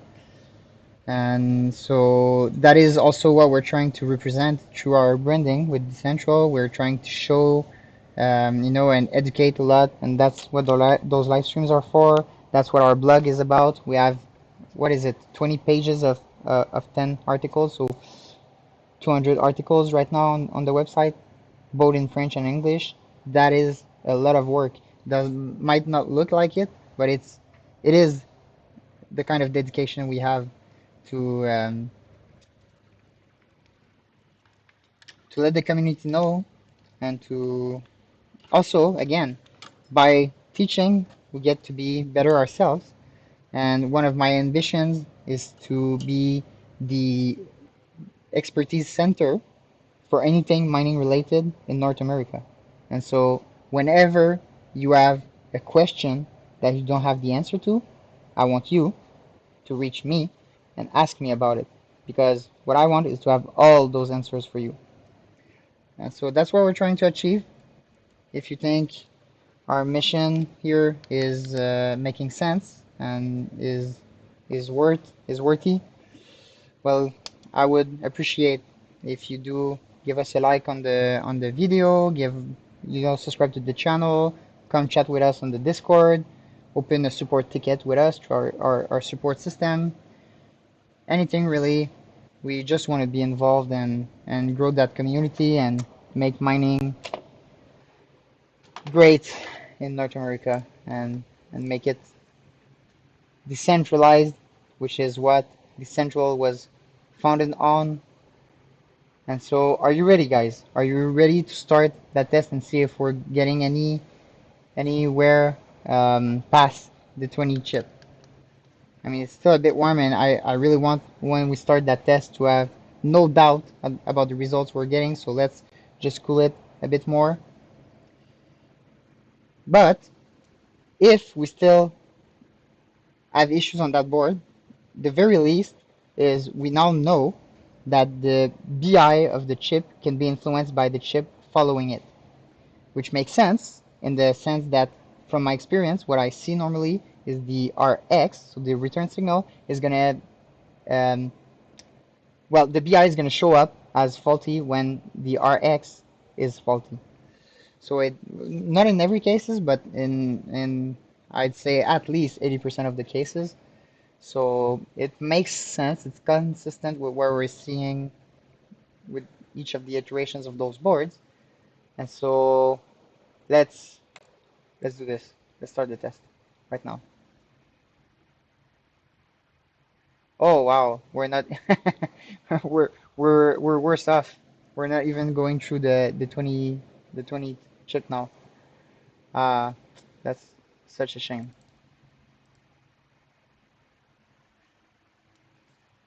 Hmm.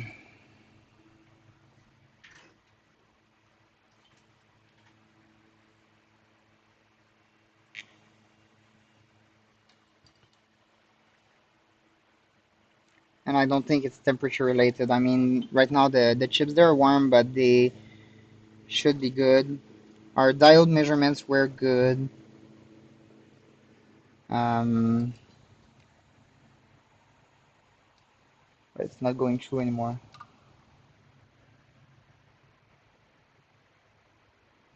No. All right. Well, unfortunately, I don't have infinite time, and so I'm gonna have to end the stream.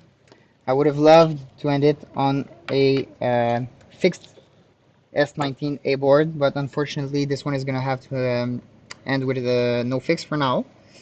This board is obviously fixable, but right now I'm gonna need to do some more figuring out, I guess. It's a shame. I really wish we would um, have that board fixed by now because it really seemed like we found our issue.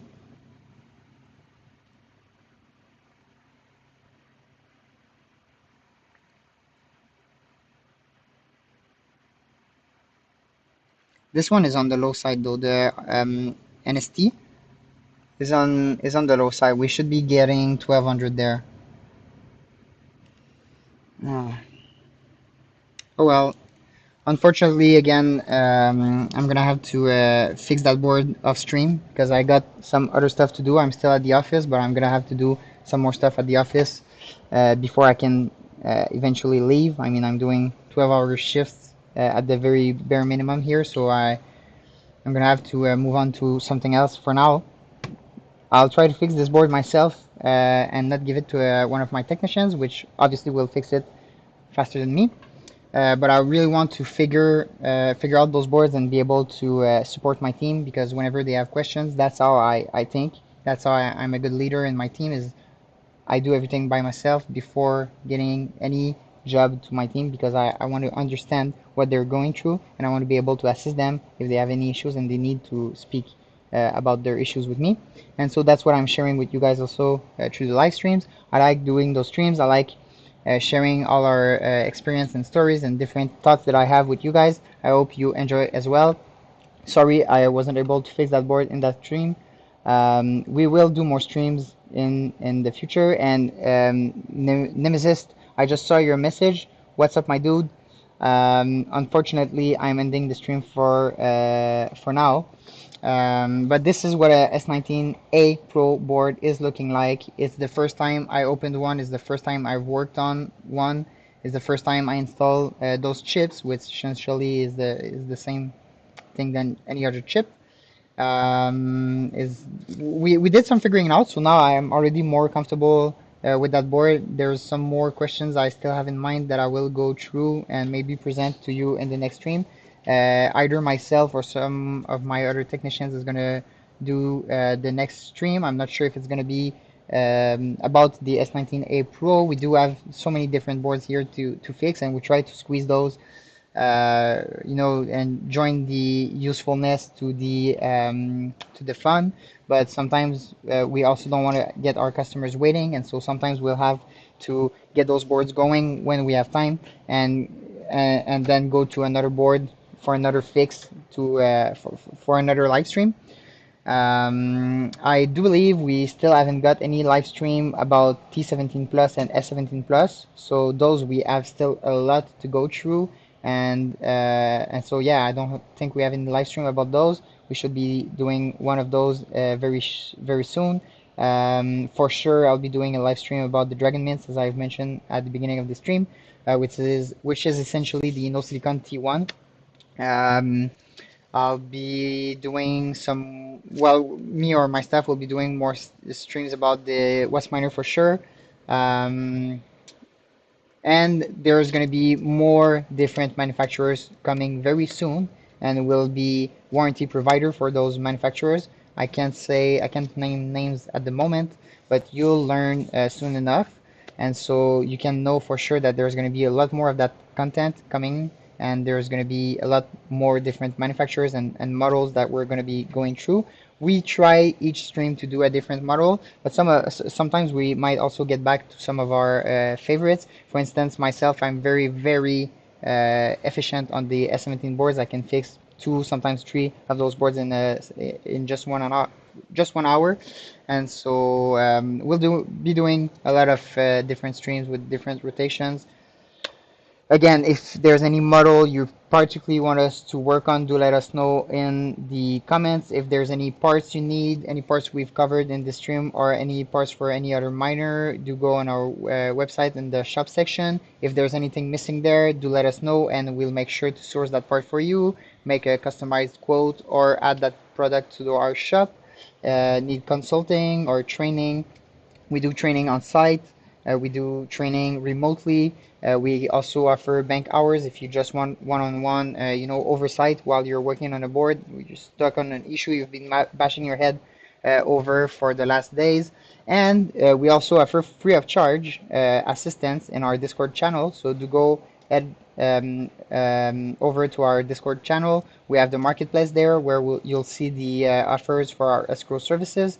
You have the repair assistance we give there, hosting and maintenance of your own mining facility we offer there as well. So I think essentially anything that's mining, we try to cover it. If there's anything else that comes to mind, do let us know. I'll end the stream now once and for all. Thank you for watching. Smash that like button and that subscribe button. Thank you guys.